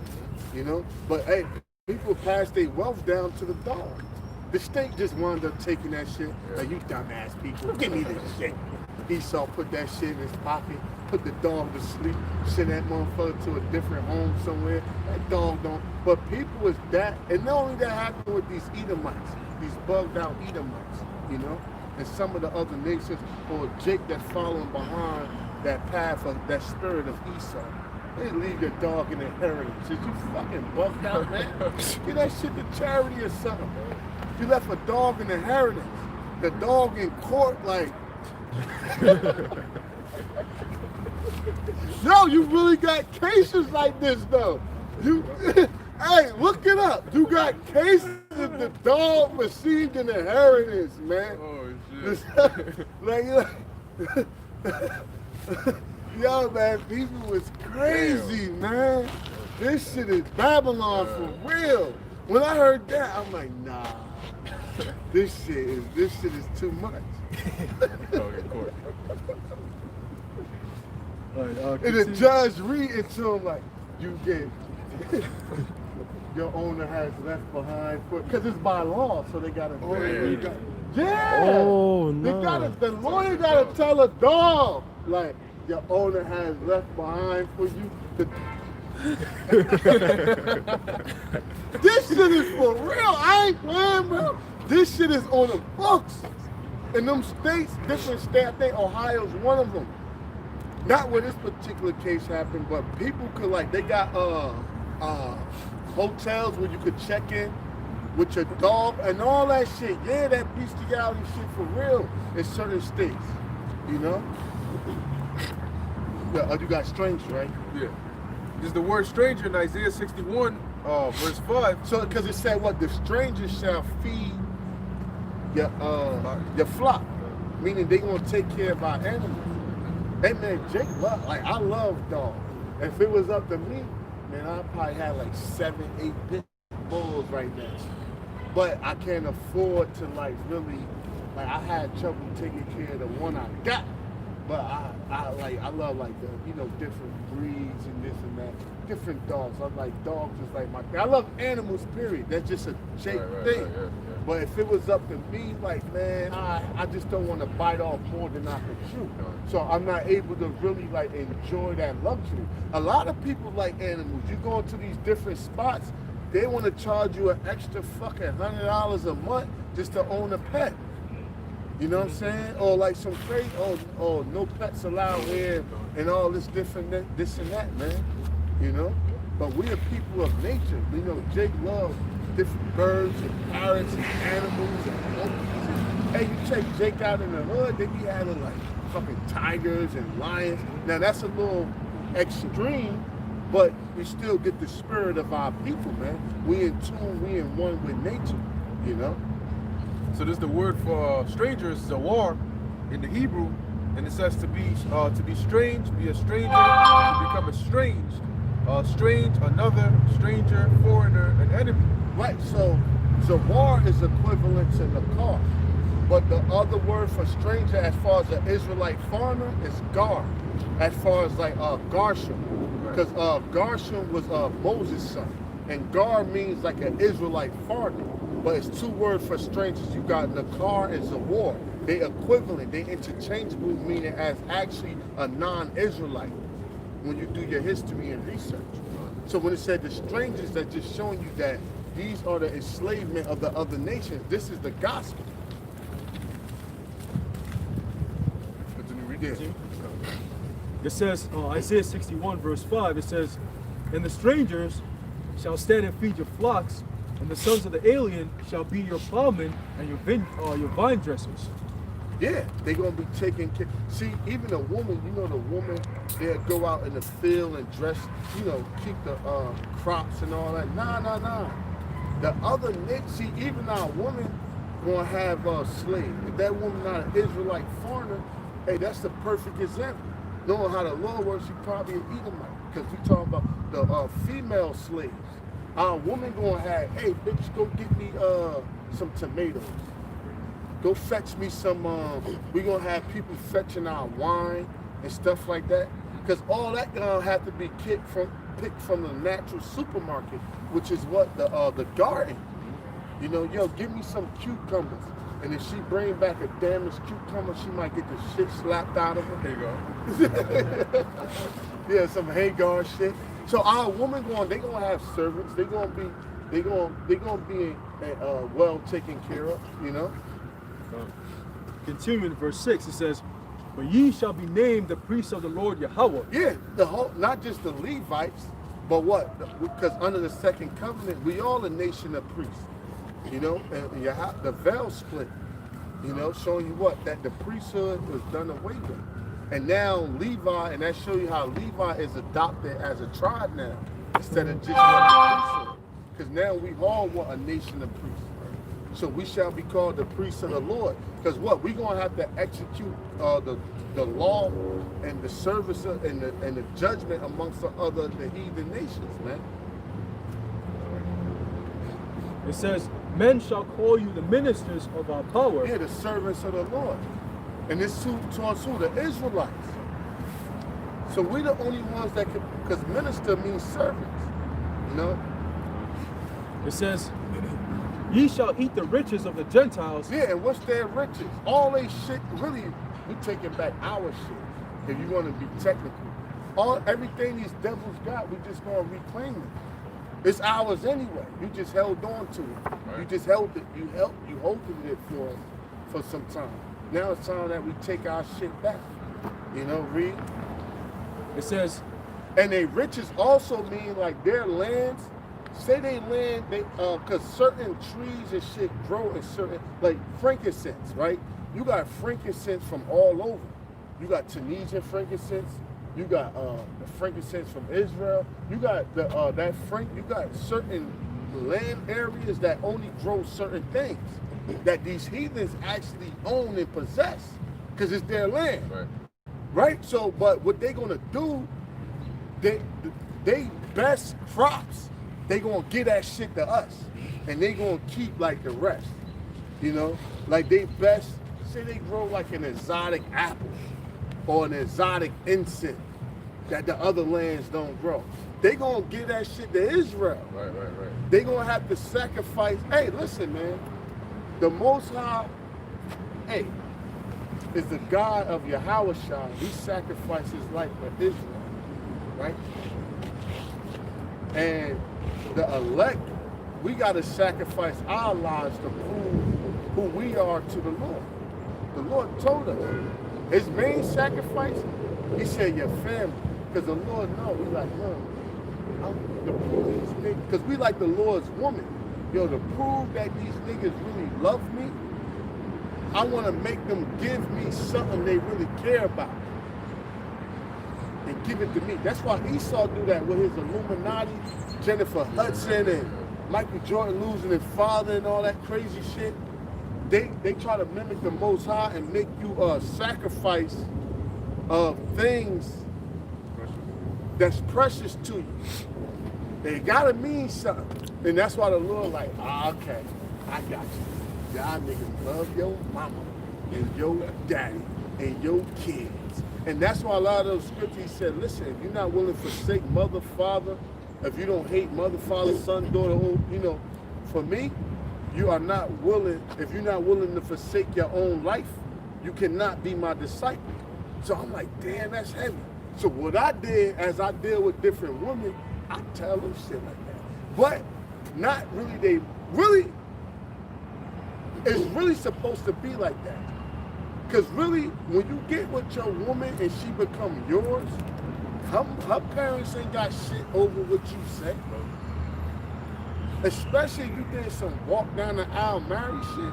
But look, these women already, they ain't virgins, so forget about all that. But look, if you claim her as your woman, if she agreed to get with your program, her parents don't override your judgment. Matter of fact, that watch your grandfather gave you, let me have that. Yo, just to see where she at. Hey, the Lord do that to us, and we his woman. Hey, I'm just learning from the Lord. They call me a pimp or whatever you want to say. But I'm making you, if I'm your God, right? If Yahushua and Yahweh is the God of us, and he requires a sacrifice, right? And we the gods and lords over our woman, shouldn't we require a sacrifice? Call for something to me that's precious to you. And really, I'm the spirit of me, I don't really want it. I might hold it for 6 months and give it back just to see where you at. You know what I mean? Just to see if you down for me. Because the Lord did that to test us. So why not do that to our woman if you really want to see what she has? Right. But a lot of dudes don't do it because they're afraid of the results they get, and they don't want to look at her in a negative light, so they rather live a lie and just keep it closed. Like Jephthah, how he vowed to basically sacrifice the first thing he sees when he comes back from war. And that was his daughter. Yeah, had to do it. And he did it, and she agreed. You know, so he was bound by your word. You know. Continuing, it says, and their glory shall be shall ye boast yourselves. For your shame ye shall have double, and for confusion they shall rejoice in their portion. Therefore in their land they shall possess the double, everlasting joy shall be unto them. Yeah, we gonna rejoice in double. Like everything. Listen, man, what we got coming towards us, it's not worth this suffering, man. The Lord looking out for us, man. The Lord looking out for us. The kingdom, man. The kingdom for this shit. Come on, man.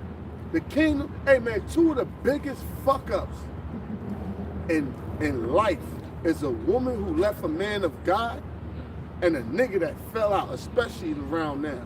If you left this truth around now and went back in the world, you the biggest loser, dumbass ever. Because what we about to inherit and walk into is so magnificent and glorious. And hey, that's the, man, you might have fucked up on a lot of things in your life, but you don't want to fuck up on this deal. And the Lord, man, hey, the kingdom is glory. That's that same squirrel, man. Hey, that squirrel, maybe he gravitated to the world, he got a demon on it. Because I'm like, yo, what's behind us? And through the spirit, I'm like, yo, that ain't no different squirrel. That's that same squirrel. You know, but he's probably like, hey, but hey, we gonna get into that, how the animals gonna be in tune with us. Lord, well, what time we got? It's three right now. Oh, okay, come. Quick precept. It's the book of Isaiah chapter 64, verse 4. For since the beginning of the world, men have not heard, nor perceived by the ear, neither hath the eyes seen, O power beside thee, what he hath prepared for him that waiteth for him. Yeah, see, because you can't imagine your wildest imagination, righteousness. That's the kingdom, man. Your wildest imagination. But even your wildest imagination can't even match to the kingdom. Because the shit you could think of on your righteously wildest imagination can't mound up to the kingdom, man, to what we about to receive. Yo, when the Lord, I was meditating on this morning when I popped up in last night. When the Lord really give us what he gonna give us, you probably break the fuck down. Because look, yo, we come from nothing. We come from not having shit, man. You know? Then you know, in Babylon a little more privileged. Then you got brothers from Ghana, from Nigeria, to where things is even like more scarce. To receiving, like, come on, man. When you walk into that, you're gonna be like, you're gonna be like, oh, like you probably like, oh, you might cry, yo. You might just break the fuck down. Like, yo, I don't deserve this shit. A brother might try to, you know, you might hit a brother for gas. He really appreciate it, so he give you 50 instead of like 10 or 20. Man, just take the 50. You like, nah, man, this is way too much, man. You overdoing it. You know, so when the Lord bless us with how he bless us, you're gonna be like, when see, we haven't experienced it, but when you walk into what the Lord got for you, you're gonna be like, yo, like, what do I do with all this shit? The Lord be like, rude, nigga. You know what I'm saying? But like, and you know, you got the law, statutes, and commandments. The Lord will give you a whole plot of land, like the size of Brooklyn. You know, it'd be like, all right, build this shit up. I gave you slaves and women. all right, do your thing. I'm gonna deal with the other brother. You like, what? Like, you know what I'm saying? You can't process that. And you gonna trade that in for this bullshit? At the end of, see, if you sold out for money now, you just a fucking dummy. At least Comfy sold out years ago. He was able to enjoy his shit. He had the boys. Remember them niggas was doing it up. They had the limos and shit. You know, I'm not justifying selling out, but if you sell out now, you just a dummy, man. Because the kingdom right here. You know? But you can't process what the Lord. You're gonna have different women, slaves. You're gonna have precious metals and stones, and you're gonna have to see. People think the kingdom is about fucking. Oh man, I want women, 1,000 women, the women. No, your mind is gonna be on a whole nother level. See, work don't stop just because you're a king. We're just not gonna be doing peasant work. You gotta be like, yo, I got a whole nother land. I got like 300 acres over there that need to be developed. I need to orchestrate. I'm working with my architects. I'm working with this and that. I need to orchestrate what I'm gonna build here. What I'm gonna put on this side of town. Am I gonna make a suburb? Am I gonna make a city? You know what I'm saying? Am I gonna then you got different metals, like how much gold, how much mahogany. We got different woods, different metals, precious stone, amethyst, jasper, pearls, and different shit that you like. Different stone, the granite stones, and that's why we just need the new bodies, man. Because listen, you try to think it. Listen, your brain will fucking snap, and these bodies thinking about too much shit. You like and you just be stressed out. Like fuck, I need a drink, man. And you just trying to juggle your woman, the children, the job, sit with the brothers, this and that. Trying to eat healthy, work out, do this and that. Your brain, you'll just lose it. That's why people got like them rich devils. They got like assistants. They got secretaries. Like, hey, did you call the bar? Yeah. What do you say? This, that. Oh, call so and such. Secretaries and shit, assistants. You know, because they need their mind. They can't be worried about little petty dumb shit like that. But it is essential. So they need their minds more free to make judgments on more important shit. So you're gonna be putting devils to death. You ain't got a case of adultery with a goop, with a goop and a Hamite. Yeah, oh shit, yeah. Oh yeah, bring them to trial, Now what happened now? Hang that motherfucker. All right, now, okay, who's having a baby? You said this and that. Yo, King Aharon wants you to come to him. Oh yeah. So, but we gonna have to have the brains capacity and the mind to like juggle all of that shit. And that's when we gotta get the new bodies. We gotta get the new bodies to deal. Yo, your mind, our brains now can't deal with the workload of being a king in the kingdom. These brains now, the mentality we got now, we don't have the mental stamina. That's the word. We don't have like the mental stamina to juggle that shit. We'll lose it. And that's all goodness. We'll still lose it. Like, hey, you can have 3 girls now and they can all be righteous. Where you coming over, daddy? Where you coming over? I got this for you. I bought this for you. Like, I'm fucking busy, man. I'm like, what we do wrong? You're like, damn, man, you probably feel bad. Like, damn, my wives was looking out for me. I snapped on them. You know what I'm saying? But we apologize to them. But this world, we don't have the mental stamina. Hey, brothers got great business ideas. Why they can't execute them? They don't have the mental stamina to execute like the ins and outs of running a business, dealing with a business, clients and shit. That shit weigh on their conscience and they shit wound up flopping. Why? Not because their business idea was shitty or crappy or or they didn't have the funding to start it, their business went under because they didn't have the mental stamina to run it. And they shit broke. And they couldn't constantly get up and deal with this shit, you know? Continuing, Isaiah 61, verse 7, it says, verse 8, "For I, the Lord Yahweh, love judgment. I hate robbery for burnt offering, and I will direct their work in truth, and I will make an everlasting covenant with them." See, that's that everlasting covenant with the who? The children of Israel. We going. "And their seed shall be known among the Gentiles, and their offspring among the people. All that see them shall acknowledge them, that they are the seed which the Lord Yahweh hath blessed." Going back into Zion, and Monument. You know, so you can leave that, right? Give me 1 Corinthians 15:55. Give me Isaiah 40 and 27. And you give me 2 Corinthians 2 and 42. It's the book of Isaiah, 1 Corinthians chapter 15, verse 55. It says, "O death, where is thy sting?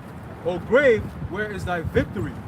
The sting of death is sin, and the strength of sin." I think it's jump up. We shall be changed. Oh, okay.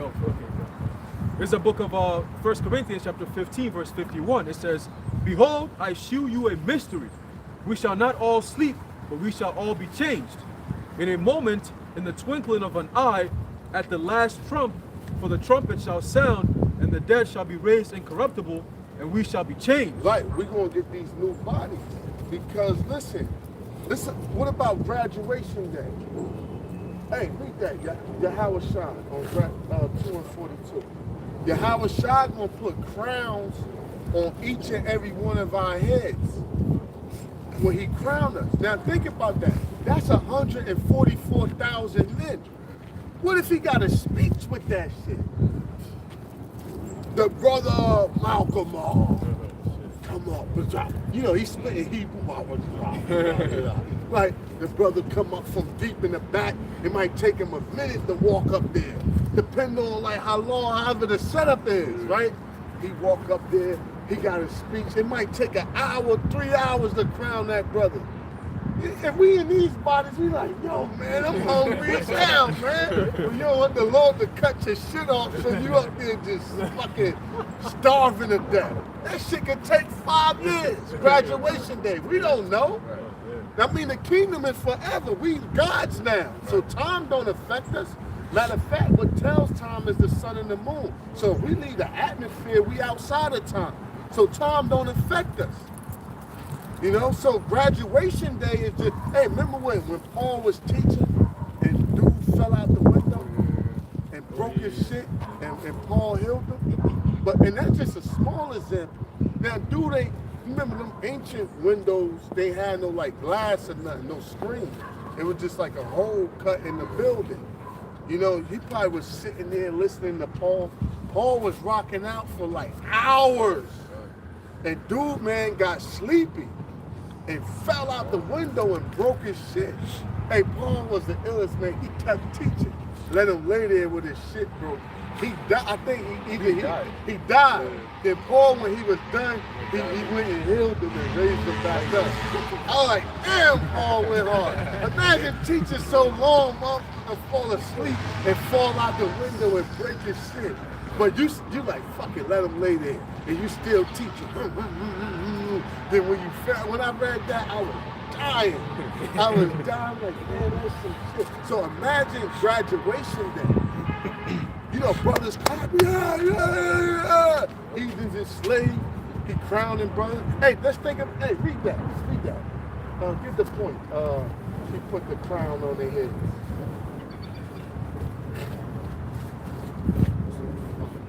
Second Ezra chapter 2, verse 43. And in the midst of them, there was a young man of a high stature. That's Yahweh Shai. Read on. Taller than all the rest. And upon every one of their heads, he set crowns. But he put a crown on your head. Now look, the crown, now no crown's gonna be made of gold, precious metals. Yo, if the Lord crown you with these bodies, your ass will tip over. Yo, a crown might weigh, I don't know, 200 pounds, 100 pounds. Who knows? And the Lord be like, hey, you, I'm going to crown you right now. And he sit that heavy ass metal on your head, your ass probably go, you might go fee, fi, fo, fum. So he got to give us new bodies. We got to be, I mean, the walker, say the crown weigh 100 pounds, right? Let's just say 100 pounds. To walk around with 100 pounds, listen, man, my fitted hat, I be like, man, after a while, I take that shit off. That shit probably a couple ounces, right? But to walk around with some heavy ass shit on your head all day and be comfortable, you gotta have a new body.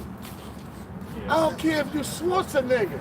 You ain't walking around with no heavy ass gold like this, like, even if it's cushioned inside.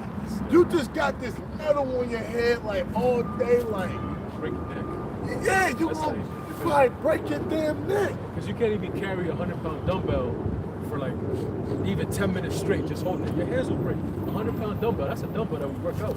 You imagine a crown of 100 pounds in your head, and it's over. You know, and even the atmosphere, for us to even be in the kingdom, be in the chariot, we need new bodies. Because the most we can do right now, even that's why these so-called astronauts that go into outer space, they claim they got to be in a suit, you know, because of the radiation and the lack of gravity over there. So for us to be in the heavens that far with that top speed, yo man, we need new bodies. You know, we can't have terrestrial bodies. We need to have celestial bodies to be in the celestial world. Yeah, celestial mean like that's where you get the word ceiling from. And terrestrial mean like of the terrain, the ground. So terrestrial, ground, terrain, and celestial ceiling, the heavens. That's where you get the word ceiling from. From celestial meaning above the heavens, you know? At Isaiah 40. Yeah, no, finish that. Yeah, There's more finish meat this. on Yeah, that. come. 1 Corinthians 15, verse 53. It says, "For this corruptible must put on incorruption, and this mortal must put on immortality. So when this corruptible shall have put on incorruption, and this mortal shall have put on immortality, then shall be brought to pass the saying that is written, death is swallowed up in victory." Yeah, so that's it on that. Read that. But we going mort means to die. Immortal means not to die. So we're not gonna die. Because now what? A man's day, hey DePaul, in Psalms 90 and 10, you know how long a man lived now? The Lord said 70 years old. And by choice, you might live to 80 if the Lord is merciful. Or if you was wise enough to like eat healthy, exercise, and run and all that shit, you might could push it to 80. But hey man, for Jake, on some real shit, Jake, man, you looking like 40, 50. Really, if you ain't in the spirit of health, because that does play a factor, because you in the flesh. If you ain't on some workout, eat right shit, by 40 years old, you done, man. I'm gonna keep it funky with you. But when you hit like 40, 42, your shit, like your car, after 100,000 miles, you might got a new nice car and shit. Like, man, this shit good. Listen, when that shit hit like 80,000 miles, now the foreign cars are better. But when that shit hit a certain amount of miles, your timing belt gonna snap. You're gonna need a new battery. You're gonna need to change your tires. You're gonna need an alternator. You're gonna find yourself periodically just changing parts every 3-4 months. That's what happened to your body, man. You know? See, in the kingdom, we gonna be old. You see, people say when they old, man, I wish I knew what I knew when I was younger, I'd be a lethal weapon. See, that's us in the kingdom. See, our knowledge, all the shit you learned in your life get expired when you die. Right. It's like, yo, all that shit, all that studying I did, only thing you could do is try to infuse that into like your son or your nephew and hope that he carry it on and pass it on.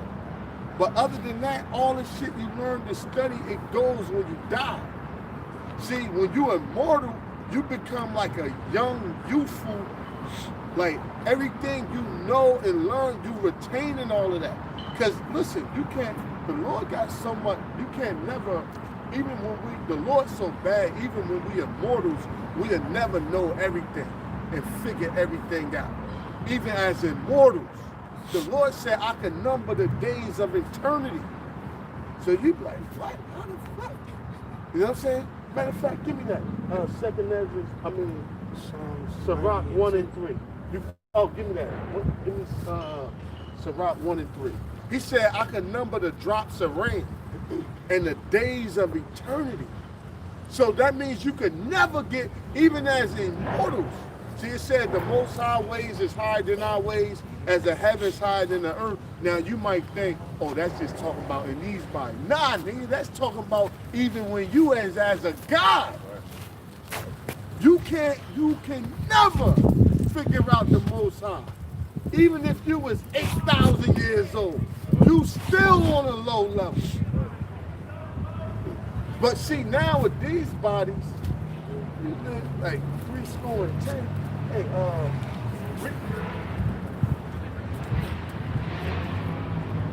read what you got, bro. Psalms 90 and 10. Right. The days of our years are 7 years and 10. Yeah, the days of our years is 80.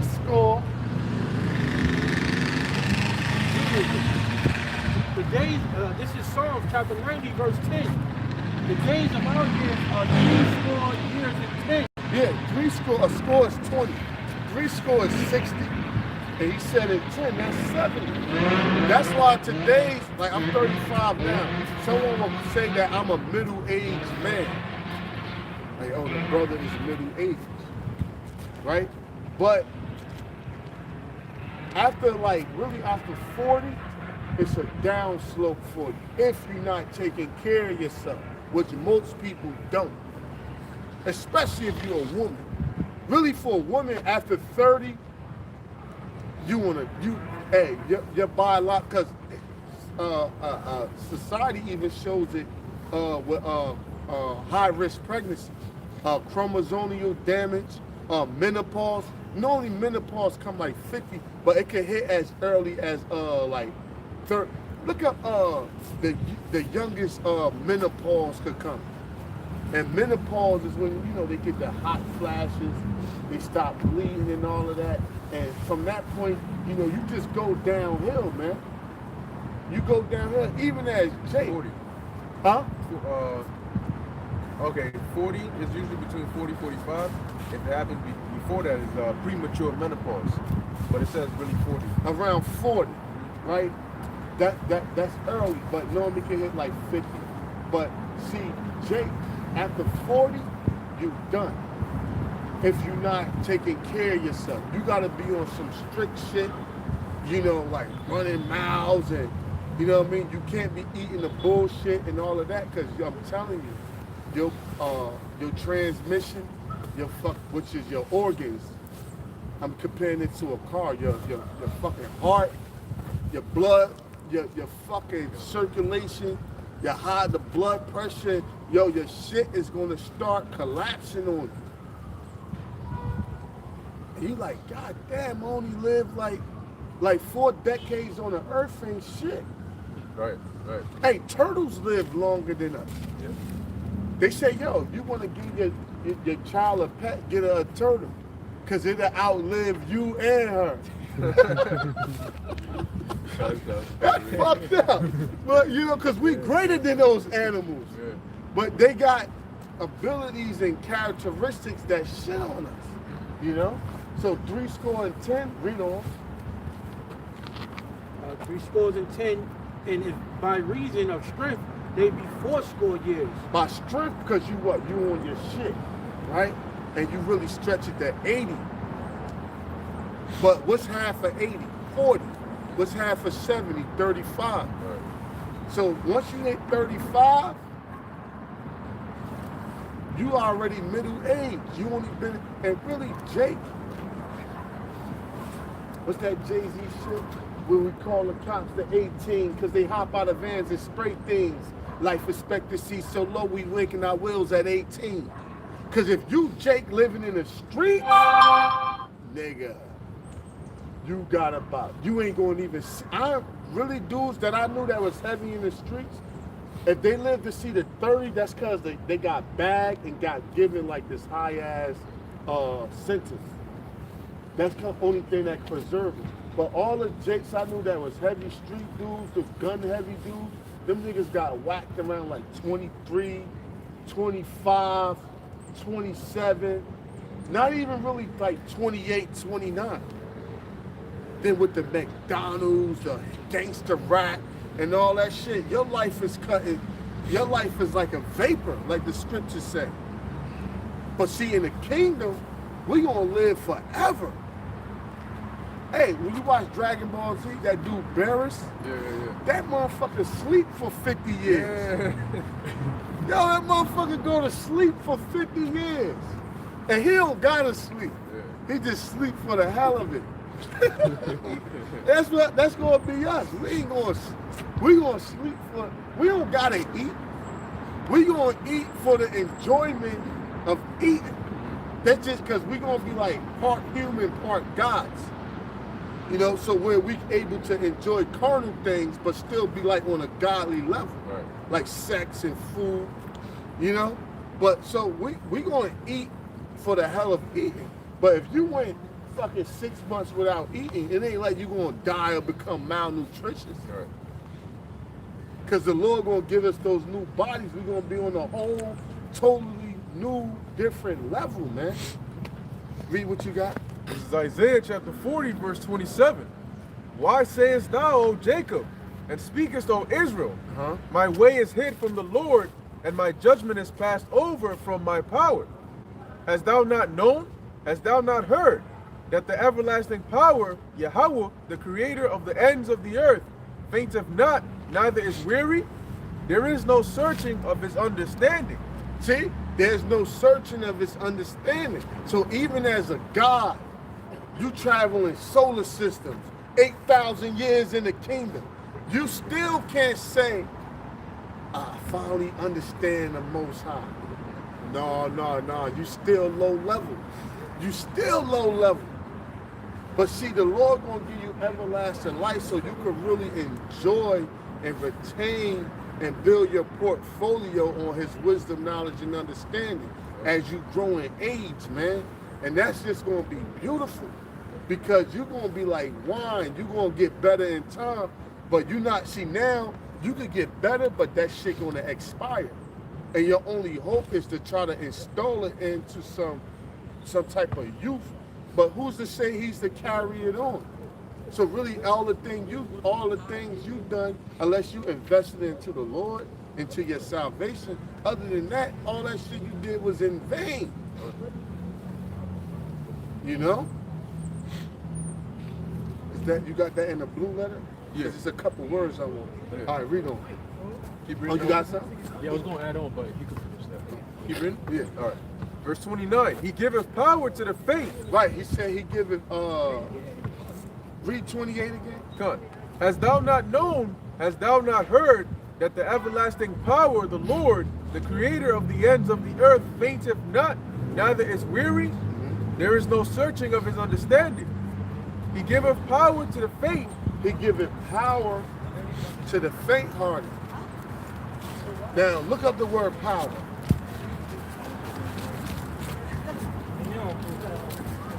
It's cock. It says strength, power, might, human strength, strength of angels. Oh, see?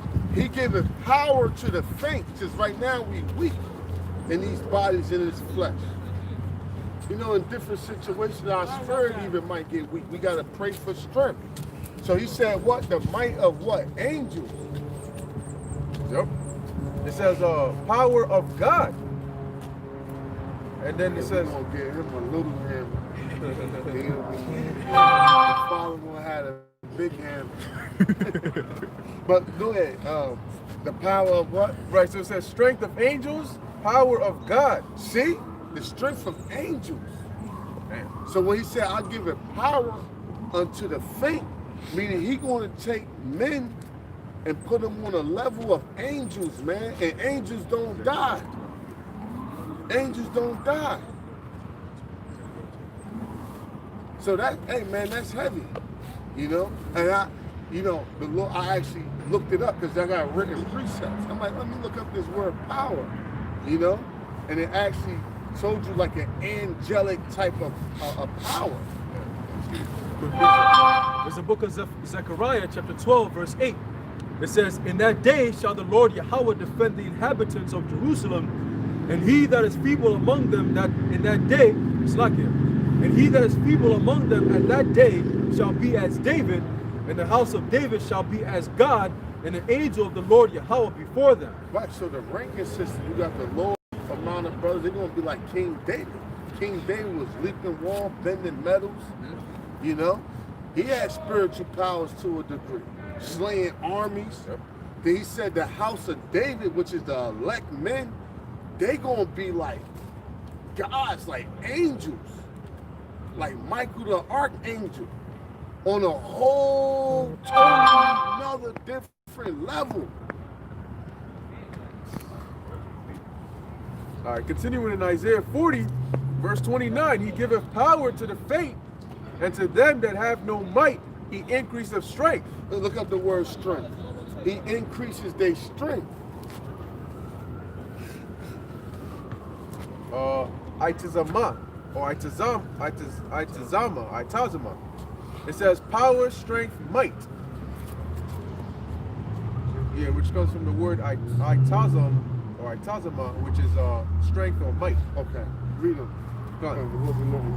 It says, he giveth power to the faint, and to them that have no might, he increaseth strength. Even the youths shall faint and be weary. See, now check it out. Now, when you look around, the youth is weak.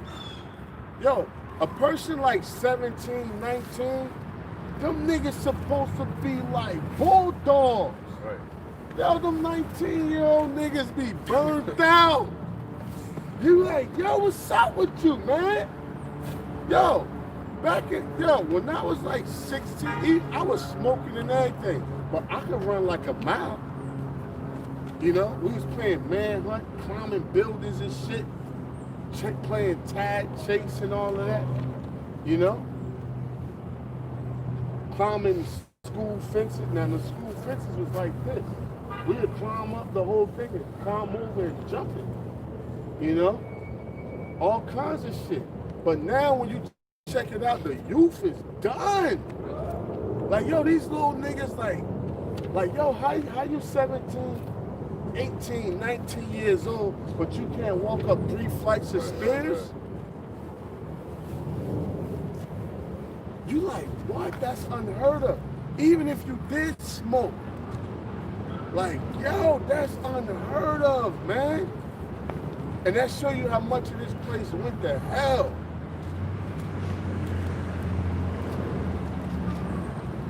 Then you take a motherfucker like 20, like, yo, you need 50 push-ups.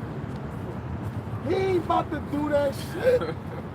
If you gave him some bread, right? You gave him some bread, like, yo, he might try to do it. Like real push-ups, don't do them. Yo, crank that 1, 2, 3, crank that shit. He ain't about to do that shit. He gonna be like, he gonna get to probably like 22 push-ups. He might squeeze that shit out for that 50, but that nigga might drop dead. You might go down for manslaughter for killing that little nigga. What is going? But hey, that show you that this place went to hell, man. This place went to hell. Like where a young brother like that can't do something. You know, when you're young, you know for your strength. That's why they use the word rejuvenate. Re means back, and juvie come from juvenile. Because when you're a juvie, you're real strong, you in your youth. So when you be like, yo, I gotta rejuvenate, that means I'm about to go back to being young. Now, that doesn't really mean you about to go back in time and be young again, but really what you're saying is, I gotta get my strength back. As say like, yo, you in a boxing match, you're like, all right, it's the 5th round, go to your corner, rejuvenate. What does that mean? You gotta go back to being a juvenile, which basically means I gotta sit down, rest till I regain my strength back for the next round. Yeah, adding on to that point, young is usually associated with new, and old is associated with youth. So like you were saying, going back to being young, if you like let's say you just run a mile, you done used up your energy, so now you gotta go restore it. You gotta get it back. You know, to like how you were before you new. Right, rejuvenate. Right, come. That's a beautiful point. Right. You know, and it's a scripture in the pot. I forget where. It might be in actually Proverbs. It's either in Sirach or Proverbs, but it tells you use an old man for his wisdom and use a young man for his strength. Yep. So like a young man, like even I'm not super old, but if it's like 17-year-old dudes around me, I put them dudes to work. Like, hey, yo, man, pick up, you know. Now, I could do it, but and a lot of times, if they're around me and they need some insight, especially the truth gets you, like, age as far as wisdom, you know. They're like, hey, man, so what you think about, you know, dealing with this girl or that girl or this and that. So it's a fair exchange. Use a young man for his youth and use an old man for his wisdom. You know, unless he's an old fool, you gotta watch who you get wisdom from, because he be done stir you in the wrong direction. You know, you can't take wisdom from everybody, they be done fucked you up. You be mad as hell, like cased up somewhere, or stuck with a disease or some crazy shit. Like, man, I listen to that guy, man. So you gotta watch who you eat from. I mean, physically and spiritually, you know? And ultimately, you wanna eat from the scriptures. Whatever information someone's giving you, you want to somehow be able to tie it back into the scriptures to make sure that it's sufficient and nutritious food that you feed in your spirit. Proverbs 20 and 29. The glory of young men is their strength, and the beauty of old men is the gray head.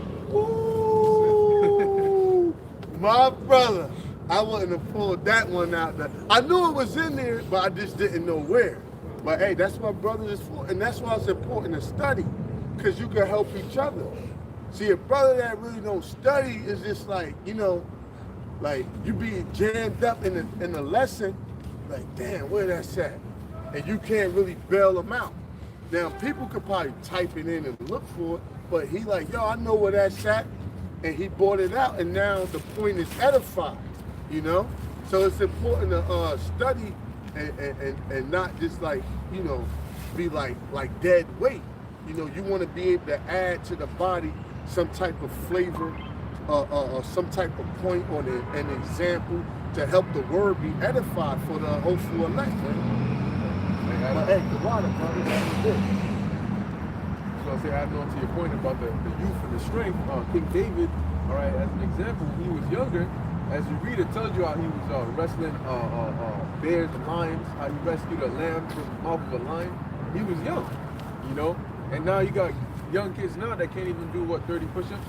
So you see how much, you know, as it tells you in the book of Ezra, how the world will be weaker through age. Oh, I was going to bring it up. And they just like burned out, man. It's not just, fuck the exercise. If you look at their skin, and it's just like, yo, what is you doing to yourself, man? Like, even your skin, when you're young, supposed to have, like, at least some type of glow to it. You know, you like, God damn, man. And that's the drugs, the cigarettes, and all this different shit Esau got out here to, like, destroy your youth. So, like, a chick that you meet in her 20s look just totally burnt the fuck out. You know what I mean? And 20 was the age, like 22, 21, 23, anything under 25, that was grab up time. But now you meet a chick, like, how old are you? I'm 22. You be like, damn, what you do to yourself? Drill messed up, lips got cigarette burns on, they try to hide that shit through the makeup and all that. You know, stretch marks everywhere. You like, yo, what the hell is going on? So you don't really got nothing to really, and I can really put this with a lot of westernized societies, with America. I can't say everywhere, But because, you know, you check out a lot of other places, I sometimes speak to different foreign women. This chick in Ghana, she like 31, her body like tight as hell. You know what I'm saying? But I guess like, but that's that westernized civilization, this devil with this westernized culture. He be like, yo, she 31, but she looked like maybe like 24, like her skin tight and shit like that. But when you deal with like the West and the westernized, because a society could be not in the West, but it could still be westernized.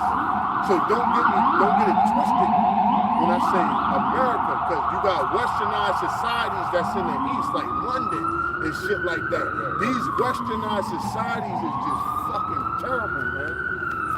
You know? And there's also too, we live in a society that breeds unnatural living. You know, like you live in a city will make you soft, man. Straight up. If you live like, you know, I know people who live outside the city and they have a different mindset because they're around nature, they're around animals, they're around trees and so on and so forth. You come over to the city, man, everything is handed to you. You don't have to walk too much. You can hop on a train or a bus and you're straight to your destination. You don't really work for nothing. You know, now they're doing it where you could just order food and it'll be delivered straight to your house. You don't gotta go, you know, go get a farm. People don't know how to do none of this stuff, man. So it weakens people by nature, man. Quick precept, this is a book of 2nd Ezra, chapter 14, verse 17. It says, "For look how much the world shall be weaker through age, so much the more shall evils increase upon them that dwell therein." Okay, so yeah, you're gonna have people getting weaker, but also the evils are getting stronger and stronger because you don't have the mental capacity or the mental stability that, like the elder brought out earlier, to deal with the coming crisis, man. You know, people in different countries, they deal with shit like this. They deal with no electricity. They deal with harsh weather. You know, people not even, you got Jake worried about talking about, oh, the troops coming, we got our strap. Well, you forgot about the natural elements that the Lord is going to be putting on this place. You know what I'm saying? You can't shoot at fucking COVID-19. Yeah, you can't shoot at that. How the fuck you gonna shoot at a tornado? You can't. You better get low. You know? You're gonna shoot the family. You're gonna shoot the famine, like you can't do that, you know. So it's like different things that the Lord is going to really bring upon this place that a lot of people are not even thinking about. You know, you straight thinking about how you could go underneath the grid and all this stuff, but what about the natural elements that you gotta actually fight against? That the Lord is gonna have His men be secured because we're gonna be good. The natural elements gonna come after everyone, but the Lord's elect, we're gonna be fine, man. Yeah, You he know? said, bring that part back, the youth shall faint. Gun. Isaiah chapter 40, verse 30, even the youths shall faint and be weary, and the young men shall utterly fall. Yeah, the young men shall utterly fall, and that's showing you how under this westernized rule, which polluting the whole earth, everything's going to hell. Now, this ain't my woman. This just somebody I deal with, talk to. Just look, check it out, 31. But look at her skin. Yeah, the shine and everything. The fleece and all From Ghana, that. Lord, yeah. 31. Now you take a westernized, look, 31. You take a westernized 31. This ain't my woman, son. You would 31. You wouldn't think, right? Look, I show the camera. Ain't my woman. Damn. It's a chick, right? Look, 31. But you wouldn't think you take a 31 Babylonian chick. Oh, hell You'd be like, God damn, like, what did you do? Kids ass at age. But hey, but this all under this devil's reign. You know what I'm saying? This all under this devil's reign. And that's what the Lord was talking about. The youth is done. Read on. Done. Even us being in this bitch. You know, you probably try to, you know, see this, especially living in the northeastern region, like the New York area, because I hate this fucking area, this particular area of Babylon, because everything is like a fucking rat race. Yep. You know what I mean? Everything is like a rush. I gotta do this. Even if you try to get out of that spirit, you find yourself like in it, and you gotta like always check yourself. You know what I'm saying? So like everything here, just like gotta do this, I gotta do that, I gotta bust this move, gotta do this, I gotta go here, gotta go there. You know that ain't how life's supposed to be, man. Right. When you go to other areas, things a little like more slow paced, more like easy going. You're like, all right, boom. Because things take time, man. Things take time to do. Things take time to get. You know, You can't, it's my money, I want it now type spirit. You know what I mean? Shit take time. If you want to learn and grow, it takes time. You know? You want muscles and shit, it takes time. You know, it takes discipline. You know what I mean? You want to eat and live healthy, you want to learn, you want to be a teacher. You know, you want to learn how to box and fight. That shit takes time, man. But this like a microwave generation. People want to do everything now and right fucking now. You know, cows, they got the hormones and all that shit boosting. Everything takes time to grow. You know what I mean? Shit, you know, like this fast food shit, that's the most unhealthiest thing. Why? Because it's instantly cooked. It's processed food. You know what I mean? If you really want a meal, that shit take time to make. To prep it, to cook that shit and all of that. Hey, this brother look up them oxtails, man. That shit take like, what, 4 hours? That shit take time. You know? You gotta cook, you gotta prep that shit. Even back in the day, you had to hunt, kill the food, prep it, cook it. You know, all that take time. You know, you go into a restaurant, you order a steak, that shit come out in 15 minutes. You like, where you pull it? Where you get this shit from? Like, yeah, this shit, but you had it on deck, or like, you start cooking this shit this morning, like, you warmed it up, like, cause I know, like, how old is this shit? But people so in the moment of, you know, chilling with their girls or hanging with the fellas, they never really question these things. Like, yo, this person just prepared you a big ass T-bone steak in like 15 minutes. It's sizzling and hot and look all like, but like, yo, there's no way you cook this fucking steak well done in 15 minutes. So where did you get it from? And if you cooked it this morning, okay, fine, and you want, but how old is this steak? How long, what did you do to rejuvenate this bitch to make it look lively or dress it up, how fancy, you know, and that's the most unhealthy, that fast food shit. Because you're not seeing the process of it made or smell, even when the food is prepped, you know, it releases senses in your tongue and your saliva. That's why you start drooling. When you hear food being prepped and you smell it, you know, you're like, damn, that kitchen smells good. You probably be in there playing the game and shit, your wife whipping it up, and what you'll start drooling, your mouth will get like watery, and you'll start drooling. And your body is sending signals to your stomach to get ready to break down, because your nose know what steak is. I mean, your liver and your intestines and your digestive tract, shall I say, know what these different foods is. So it released the enzymes, the proper enzymes. Like if she cooking something spicy, your brain is send signals to your liver to release certain enzymes to break down shit that's hot, you know? And then when you hit it on your tongue, it'll send a signal down. But that's why they say, hey, good dude, you know I love you like cooked food, because that cooked food, that shit be the best, man. You know, because it takes time to develop, you know? Yeah, it's like in Ghana when you go to a restaurant, you be there for almost like an hour. You know, after you place your order. And we used to get tight at that all the time. You go out to eat, you be there for mad long before the food comes. Yeah. You know, and it's just like for some rice and chicken. And he's like, well, how's it taking so long? Because they actually, like you were saying, actually making it. They probably go in the back, yo, let me get that chicken. Yeah. They probably go in the back. Butcher that shit right there. You out there chilling, but you don't know what's going on. That shit was just killed a couple minutes ago. Yeah. You know, you probably ask, how much longer that going to be? We dipping them in the grease right now. Yeah. You know, then you pull them out like that. Hey, in the kingdom, that's probably how restaurants be. You know, like, yo, that shit, you know, like, it's right there. You know, hey, that's why really, when you check it out, only people didn't eat meat like that in the ancient world. Only the king's house ate meat. Yeah. Like people that was like under the king, they ate meat. That's why a lot of them kings had gout. Like King Asa, he had like a foot disease, which was nothing but ancient gout in the foot.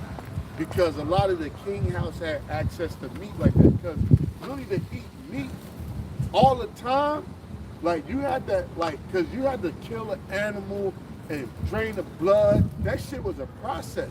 So people wasn't just off like meat, or some greedy shit like how they are today. You know what I'm saying? Because if you really wanted some meat or some chicken or something like that, it wasn't like you picked some kale or, you know what I mean, some vegetables, some corn, peeled the corn leaves back. It was a lot harder of a process to do. You know what I mean? You had to actually slaughter that animal and prep it the right way and clean it and then, you know, get it going. So people in the king's house though, they the ones who had access to like a lot of meat. But if you check it out, they was a lot of ones that had like a lot of health issues and like foot diseases and shit like that because they had access to that meat heavy. But the average general public, they didn't like eat meat on some heavy, every day, every meal shit, you know? Even the shepherds, they didn't eat it, like you were saying, every day. It would be like occasional. Right. You know, that's why they, you know, like when the angels came to Abraham and he told Sarah, you know, prepare the goat or the calf and bake some cakes. You know, it's like an occasional thing. You know, it's not like every day breakfast, lunch, and dinner, like today. There was one more verse on this. Okay, it's the one. It's Isaiah chapter 40, verse 31. It says, "But they that wait upon the Lord shall renew their strength. They shall mount up with wings as eagles. They shall run and not be weary, and they shall walk and not faint." Yeah, and that word strength is kak again, which goes back into an angelic power. So you got the word power in the previous verse, and then you got the word strength, but they both is kak, which goes into like being like angelic, like an angelic form. You know, so they that wait upon the Lord, we're going to renew our strength, meaning to be rejuvenated, you know, but on an angelic type level, you know. Give me Revelation 6 and 12, get a couple more and close it out. But, you know, brothers could talk, hey, but this is a thing to give brothers hope to look for, the kingdom, man. But you got to believe, man, and what's going on now should make it easier to believe. If you had trouble believing before, because you gotta be like, yo man, this fucking world can't go on like this. There shall no flesh be saved if it did. So if this shit gotta end, what's coming? What's gonna be set up? Is it gonna get reset back up? Or what was taken down gonna get reset back up? That don't make no sense. The kingdom got to be something greater, guys. So that should at least steer you in the direction of the kingdom, of the prophecies. You know, because really, yo, it's vaccines, microchips, then chariots and nukes, man. Yeah. Really, at this point, yo, your life, man, shit already changed. But I'm talking about shit can get hectic for people real quick, and in a blink of an eye, in like 20 minutes. Like, they could lock shit down. We in Manhattan. We on an island. There's no way off of this bitch unless you get on some type of bridge or some fucking tunnel, man. Like, shit could get real for you, like, real quick and real easy, man. Real easy and real quick. You know? So where it's a life and death situation, man. Them vaccines coming. People's jobs and things gonna get threatened. Then the microchips coming. Martial law, I believe that's gonna bring in a wave of a lot of other prophecies. I mean, they already here, but it's gonna intensify a lot of other prophecies. World War III brewing, like this brother brought out. They could be at war, but it could take time for it to actually go nuclear. You know, World War III could be popping off like a street fight. People jump each other a few times before actually go to somebody getting killed or before guns get involved. You know what I'm saying? Like, we jumped him, they came back and jumped us. We had a big group fight, and after that, they came back and shot Tyrone. Then we came back and shot so-and-such. Now it's just a big gun battle. You know what I'm saying? So things could, like, the Lord could have it where it just take off, or the Lord could have it escalate and just merge with other prophecy until other things get fulfilled. And before you know it, you're cracking those skies, right? Ushering in the kingdom of heaven, man. Which is what? The part of the gospel. You got that here. This is Revelation chapter 6, verse 12. "And I beheld when he opened the sixth seal, and lo, there was a great earthquake, and the sun became black as sackcloth of hair, and the moon became as blood, and the stars of heaven fell onto the earth, even as a fig tree casteth her untimely figs, when she is shaken of a mighty wind. And Did it say who will move out of this place? no, it's about to know. Verse 14, and the heaven departed as a scroll. See, that's when the nuclear bombs touched down. You see, because when the flood came, the first death, you had the earthquake called Pangea, meaning everything was all together. And if you look at the planet, it's like a puzzle that been like separated and broke off. So when the second death comes, which is the nuclear bombs, the Lord gonna give this earth a makeover, man. It's gonna get a total makeover. So read on. It says, and the heaven departed as a scroll when it is rolled together, That mushroom cloud, read on. and every mountain and island were moved out of their places. See? So you might have like Jamaica, that shit might be somewhere else. You know, so the Lord gonna rearrange the earth, man. Hey, America's gonna be uninhabitable, but the Lord might open up Antarctica. Hey man, you get a chance, watch, it's called, see, they tell you that Antarctica just ice, ain't shit down there, but them devils is down there doing digging, they digging up shit. Yo, the boiler caps and shit down there is melting. The Lord can have a straight nuclear missile fly down that bitch and break all that shit up. And Antarctica is like 3 times the size of Babylon, or maybe even bigger. So, hey, the Lord could be like, yeah, I took Babylon from y'all, but here's Antarctica. You know, he could change, he could switch to, it stay dark 6 months down there, and stay light for 6 months.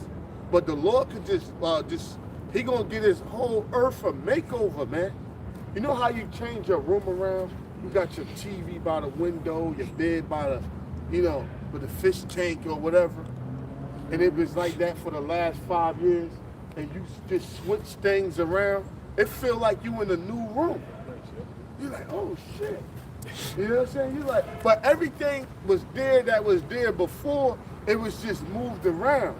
And you're like, damn, this feel like a whole brand new room. It feel like I got more space in here. So the Lord said that, read that again. Good. It says, and the heaven, Revelation 6:14, and the heaven departed as a scroll when it is rolled together, and every mountain and island were moved out of their places. Yeah, so the Lord gonna get his place a facelift, man. The earth ain't gonna be like it is now. When them nukes come and break the land up and hit the ocean, then the Leviathan pop out and all this hell break loose. When it's all said and done, them nukes breaking the land up, them bombs dropping. When it's all said and done, you probably have way more islands. They already say California which is part of America, so it's gonna be a desert, but it might be an island desert, because they always saying California, according to Esau, this is what these devils say, California will eventually break off of the landmass and become like an island, because it's on like a plate line, and from the earthquakes and the shaking and all of that.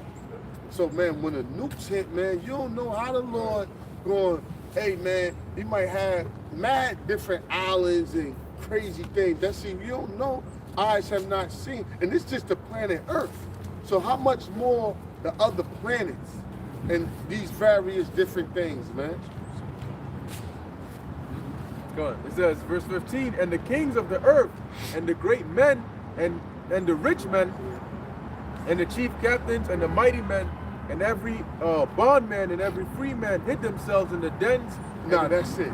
That's it. Give me St. John with the in my father's house there's many mansions. So listen, man, this place is done. And the earth tell you, the Lord tell you that, look, not just see the planet Earth, we gonna inhabit the planet Earth, but once the planet Earth is taken up, space is taken up on the planet Earth, we gonna go to the other. See, and the Lord gonna believe, hey, you know how big New York City would be if everybody had their own space? If you just broke up Harlem, New York, and gave everybody in Harlem 5 acres apiece before you see the next house, they'll take up, just the people in Harlem probably take up all of 5 boroughs. Because the Lord don't believe piling everybody up on top of each other like sardines. The scripture said, woe unto him that builds from house to house. That's not cool to live.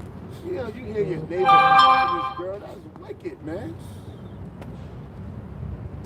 Like, yo, the next house supposed to be like, down there, you could lick a shot and they wouldn't even hear it.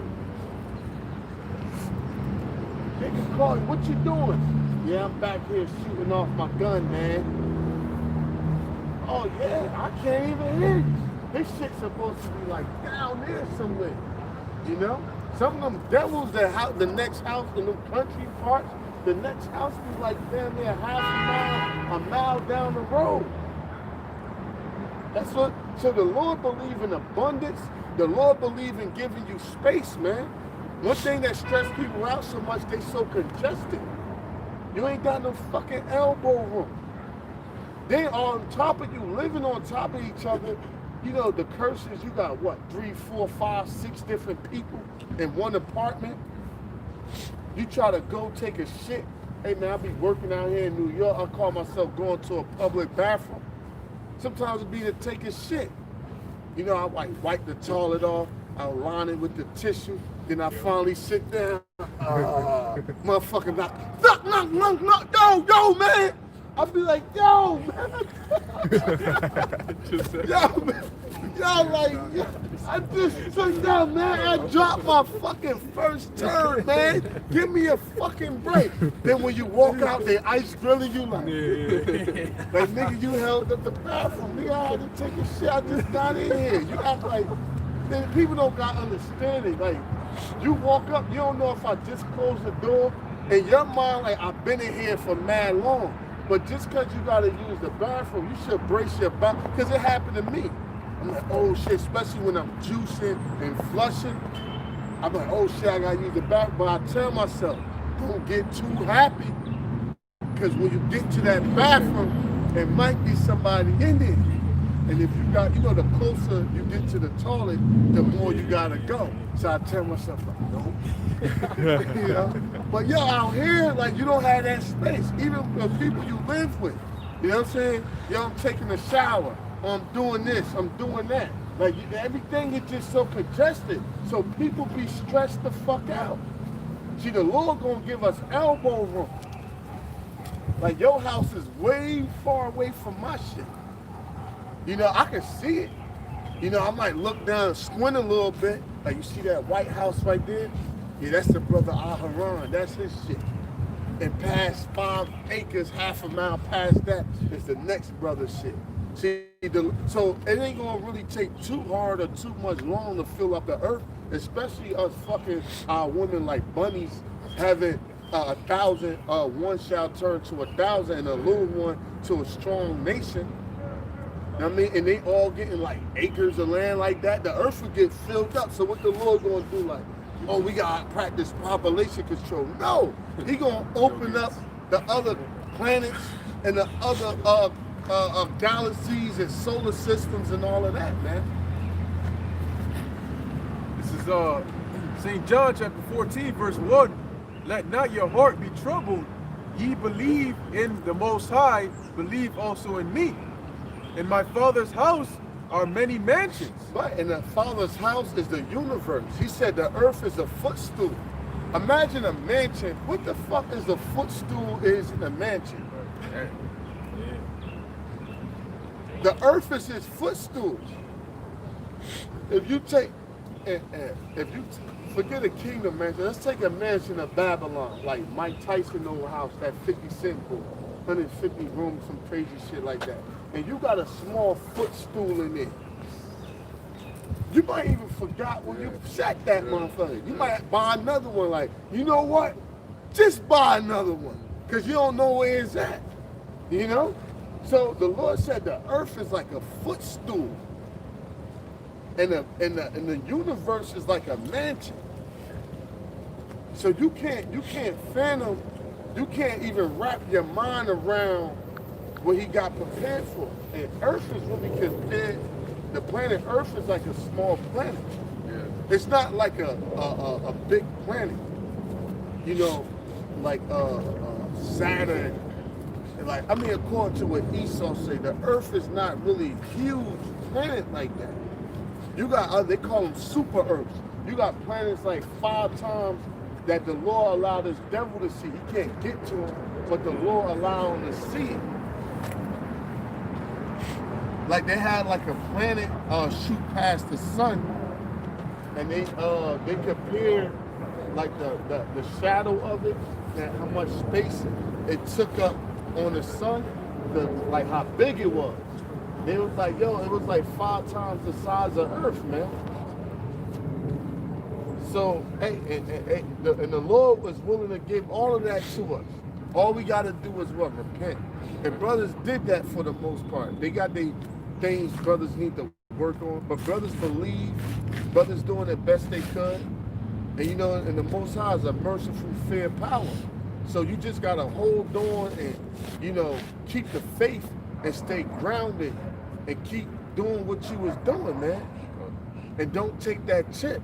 And if you got to be a martyr to put to death, so be it. That's the final step, man. Right. You be like, all right, I made it here. All I got to do, if I got to suffer, die, and cross over, fine. Boom, that's the final, that's it. That's the final thing. That's the last thing I got to do. I got to swallow, and boom, we in there. We good, you know? Because the Most High, you know, Yahweh, they bring a severe judgment, but you gotta remember, they merciful powers, and they fear too, man. You know, he won't forget your labor of love, man. So whether you struggling, whatever sins you got, you battling, but you've been in the fight, you've been believing, you know what I mean? You've been enduring, you know what I mean? You've been sincere in your heart. You know, I believe the Lord give you the kingdom, man. You know, you just gotta believe and hold on. And not take that chip and get over this last hump, and you win there. You know, and you got all these goodies lined up. I'm telling you, when you walk into the kingdom, and when it first hits you, you're just gonna be fucked. You're gonna be stuck on stupid, because we're not used to dealing with nothing like that, man. You know. Drop that. Give me Isaiah 4:1. Couple more precepts. We're not used to dealing with nothing like that, man. We used to living like peasants. We kings, but we live like peasants, man. So when we come into our rule and reign, you're just gonna be mesmerized. Then when the Lord keep pouring blessings down on our new planet, he might take it, brother, like, yo, y'all split this solar system. You're like, oh shit. You know, because certain planets might have 2 suns, 3 moons. You know, so you like, you know, like you gotta go there, bring your slaves there. You know, you gotta build shit. You know, and do different things, man. We gonna be kings. See, the kingdom ain't all about fucking. What most men think, yeah, man, 1,000 wives. Nah, that's just really a woman is something you do at the end of the day. Because we men, we got things to do and things to tackle. At the end of the day, you deal with Eve, like you go home, you deal with Eve, you know? But read that. This is the book of Isaiah, chapter 4, verse 1. Right. And in that day, 7 women shall take hold of one man, saying, we will eat our own bread and wear our own apparel. Only let us be called by thy name to take away our reproach. Right, see? So they gonna want to be what? Our wives. They gonna be wanting to carry our name. See, you women now, if you were a man of the Lord, especially a brother that's been around for a while and he's been enduring, you don't want to leave that guy. And if y'all argue, fight, or whatever, fine. But listen, you do not want to leave a potential dude of the elect, because that's a smooth ticket into the kingdom for you. Right? Because the Lord, he wasn't too fond of Lot's wife. But she got up out of there off of the strength of Lot. The Lord said in Acts 16:31, you shall be saved, you and your household. So the Lord could possibly look at your woman and be like, yeah, I'm really not off for this bitch, but if I kill her, my servant, he love this bitch. But if I kill her, my servant might feel a little down, and that might interfere a little bit with his kingdom happiness. So you know what? Off of the strength of my servant, and because he loved you, I'm gonna give your ass a ticket up out of here. You know what I'm saying? And she'll have a jump on a lot of other wives because she could say, like, I'm the wife from Babylon. You know what I'm saying? That holds something. Like, we'll meet friends in the kingdom, but brothers we labor with, we can be like, yo, remember that big lip nigga Jay-Z? He's like, yeah, we could be fucking 5,000. The new, you know what I'm saying? Reborn, you know, like, who? You know what I'm saying? They're like, yo, remember that big lip nigga Jay-Z? Don't that brother look like him? And we can laugh our ass off. You know, don't that slave tear looking motherfucker look like him? Like, oh, the reasonable doubt shit. You know what I'm saying? Because ain't nothing like, because we've been drafted together. We've been on this other side together. So your woman that been drafted with you from Babylon, she'll kind of like have like a little special. I mean, you have mad woman, but you'll know like, yo, she's kind of like the only one that came with me from the other side. You know what I'm saying? Like our history go back to the other side. You know what I mean? And that'd be like beautiful. Yeah. You know? Yeah, you can't make that up. Yeah. And that'll make you like, oh yeah, I love my wives, but you know, where's Shakira? Because y'all got y'all shit go back to, and y'all could get to reminisce like, yo, man, we used to fight a lot and argue and shit.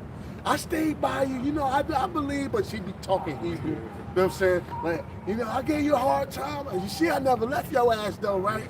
Yeah, but she talking Hebrew. You like, yeah, baby, I love you, You know, and she like, yeah, I knew the Lord was coming, but I ain't want to tell you that because you, you was all cocky and shit and all that. You know what I'm saying? But the ones that do play Lot's wife and leave you, they just a bunch of dummies, man. Yeah.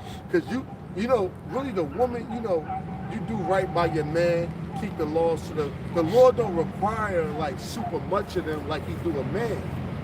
You know, you really could grab like the tailcoat end of a man and be like, I'm with him, and just kind of like make it in. You know, if that man's a man of the Lord. You know, you ain't really gotta do no super, like we gotta stand out in the cold, battle the elements, get harassed by the FBI, get our lives threatened and shit like that. But you know, Eve is more, even with the left-hand side with drug dealing and shit, they really come for the guys. The women, for the most part, if they might try to get them to flip on them, but a lot of times they let the woman go. They're like, oh, you the girlfriend or whatever, get out of here. We want him. You know what I mean? They book him and let them go, man. You know? But they go for the ride, they experience the goodies, the mansions, the Mercedes, the drop top, trips, and all of that. But when it's time for the sentences to give out, they normally don't get part of that. They normally just skate and walk. Oh, I was the girlfriend. I was just receiving, you know, he was catering to me. I kind of had an idea of what he was doing, but really didn't know. He didn't tell me anything. All right, man, all right, get the hell out of here. And they bounce with all the shit that they bought him or whatever, and they just be out, man. But they really come for the guy, man. The pressure is really on the male, you know? That's it on that? Yeah, that was All right, give me that on the animals that we gonna fill out.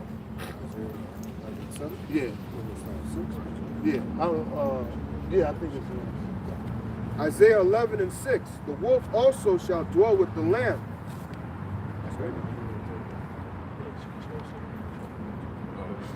Start at 5. Isaiah 11:5. And righteousness shall be the girdle of his loins, and faithfulness the gird of his reins. The wolf also shall dwell with the lamb. The wolf shall dwell with the lamb. So the Lord not only going to do a makeover of the earth, but he's also going to change the food chain. He's going to change the food. See, things were just set up for this time, but when the kingdom comes, he going to change the whole food chain. And the leopard shall lie down with the kid, and the calf and the young lion and the fatling together, and a little child shall lead them. The cow and the bear shall feed, the young ones shall lie down together, and the lion shall eat straw like an ox. Yeah. So, and it said, well, a little child shall lead them. So we're going to have power over the animals. Hey, like that Dr. Doolittle shit. That's real, man. We're going to be able to talk to the animals and tell them things and communicate with them. Yeah. Verse 8, and the suckling child shall play on the hole of the asp. Yeah, an ass is a poisonous snake. So your little, see, now we give our children like little stuffed animals and bullshit like that. We might give them a stuffed animal from a carnival. Your little 4-year-old daughter, I want you a snake, little stuffed animal.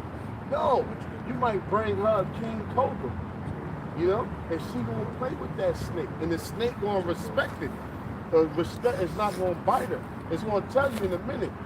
Our children we're gonna actually play with our children gonna actually play with like live, dangerous Komodo dragons, king cobras, all types of crazy shit. That's gonna be like their toys.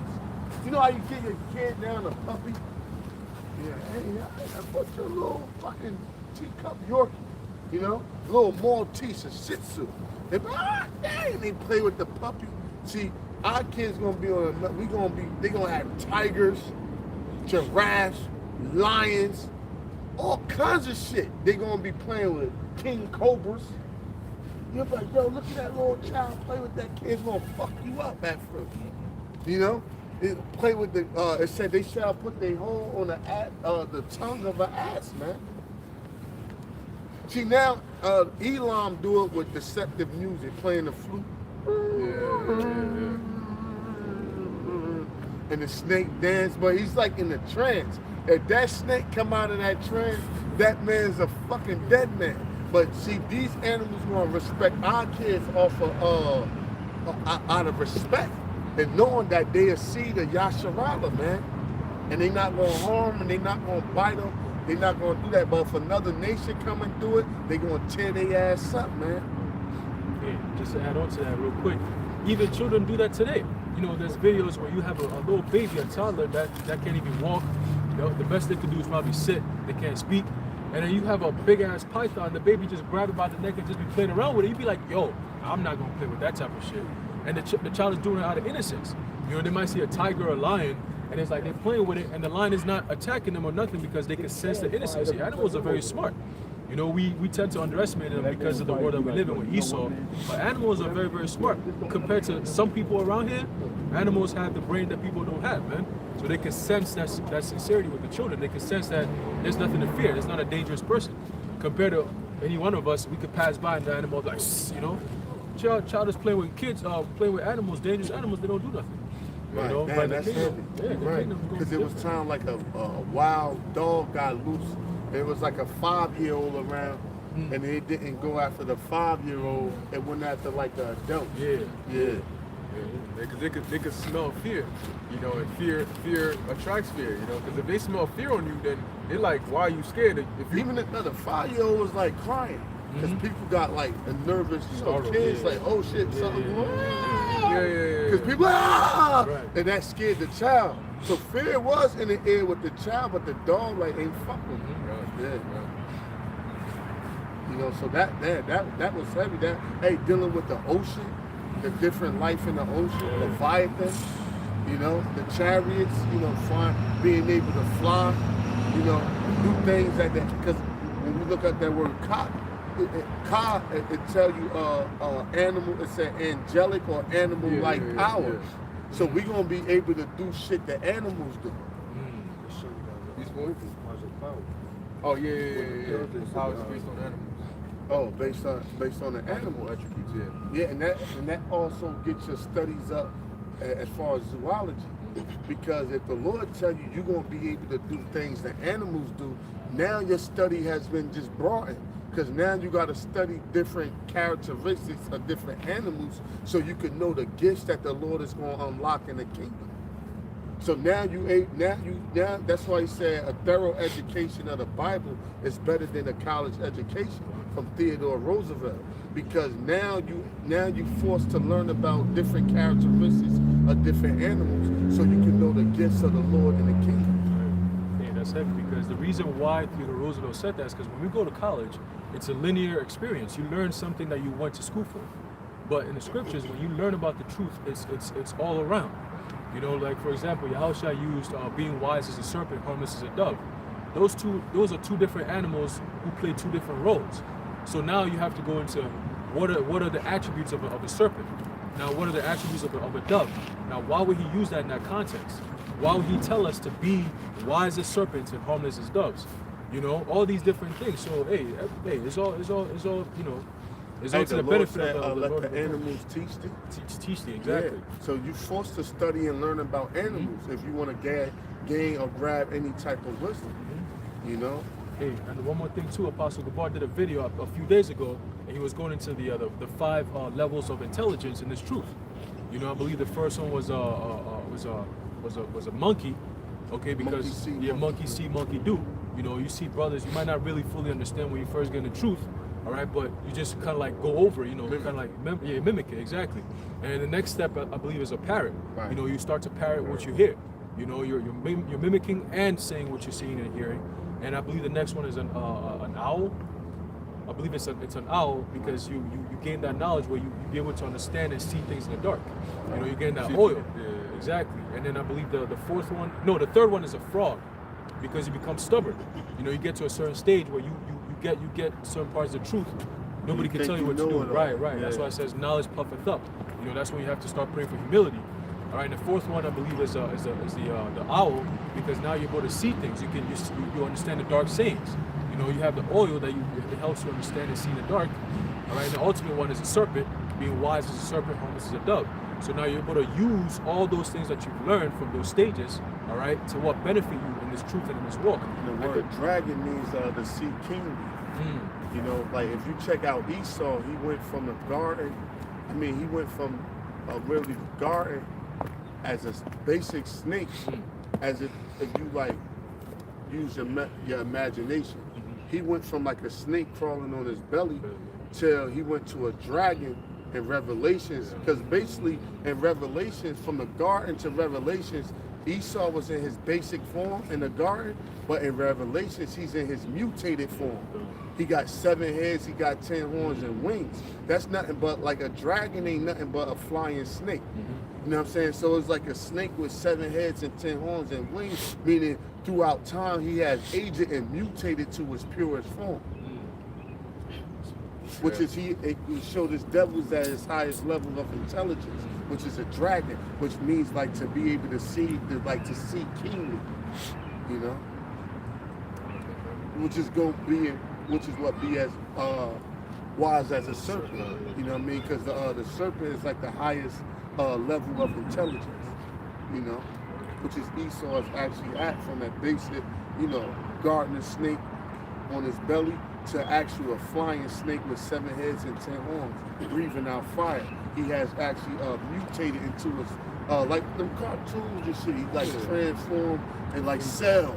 Like that motherfucker go from regular to that motherfucker bust out muscles and like grow a tail and all that shit. Like he reached his highest level of at the peak of his intelligence, you know.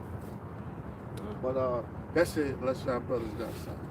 No. Thank God. Hey, but with that, the main message is, hey man, it's something to look forward to, which is the kingdom, and it's right here. It's right here. So y'all brothers, hold on to the truth. Y'all sisters, if you happen to have a man of the Lord that believe in this truth, especially if he's been fighting and dealing over the time and over the years, stick to that dude. Hold on to that dude, because it's war. You know. You got. I wanted you to finish. Well, it said that in that day the branches of the Lord shall be made beautiful. And that word branches is by now. That's going into the daughters? Yeah, going into daughters. So the Israelite woman going to be in order, you know, but we closing out. But that's one point I wanted to touch In Isaiah 4:1, it said, the branches in that day, the branches of the Lord shall be made beautiful.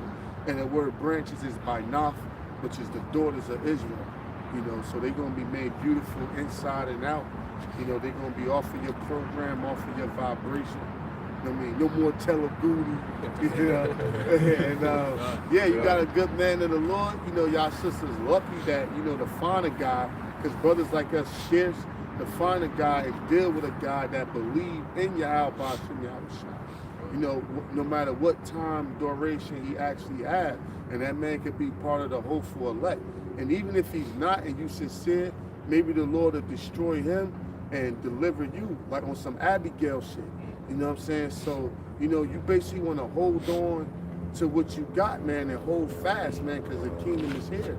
You know, the vaccines, all chaos, microchips, basically the destruction. I don't really see this place going another 3 to 5 years. I don't see it. You know what I'm saying? Really, next few months, shit could get real turned up. Even if this devil decide to drag his feet, like he don't have much time to do what he need to do. So brothers, hold on to this truth. Sisters, hold on to the truth. And if you were the man in the truth, hold on to that brother, encourage him, help build him up. You know, pray, fast, do what you need to do. But ultimately, we got something to look forward to outside of this world, and that should fuel your motivation, and it should fuel your faith and boost your oil in His word. And with that, shalom. Oh, giving all praises, honor, and glory to Yahweh, Hashem, Yahushai, Hashem, Shalom.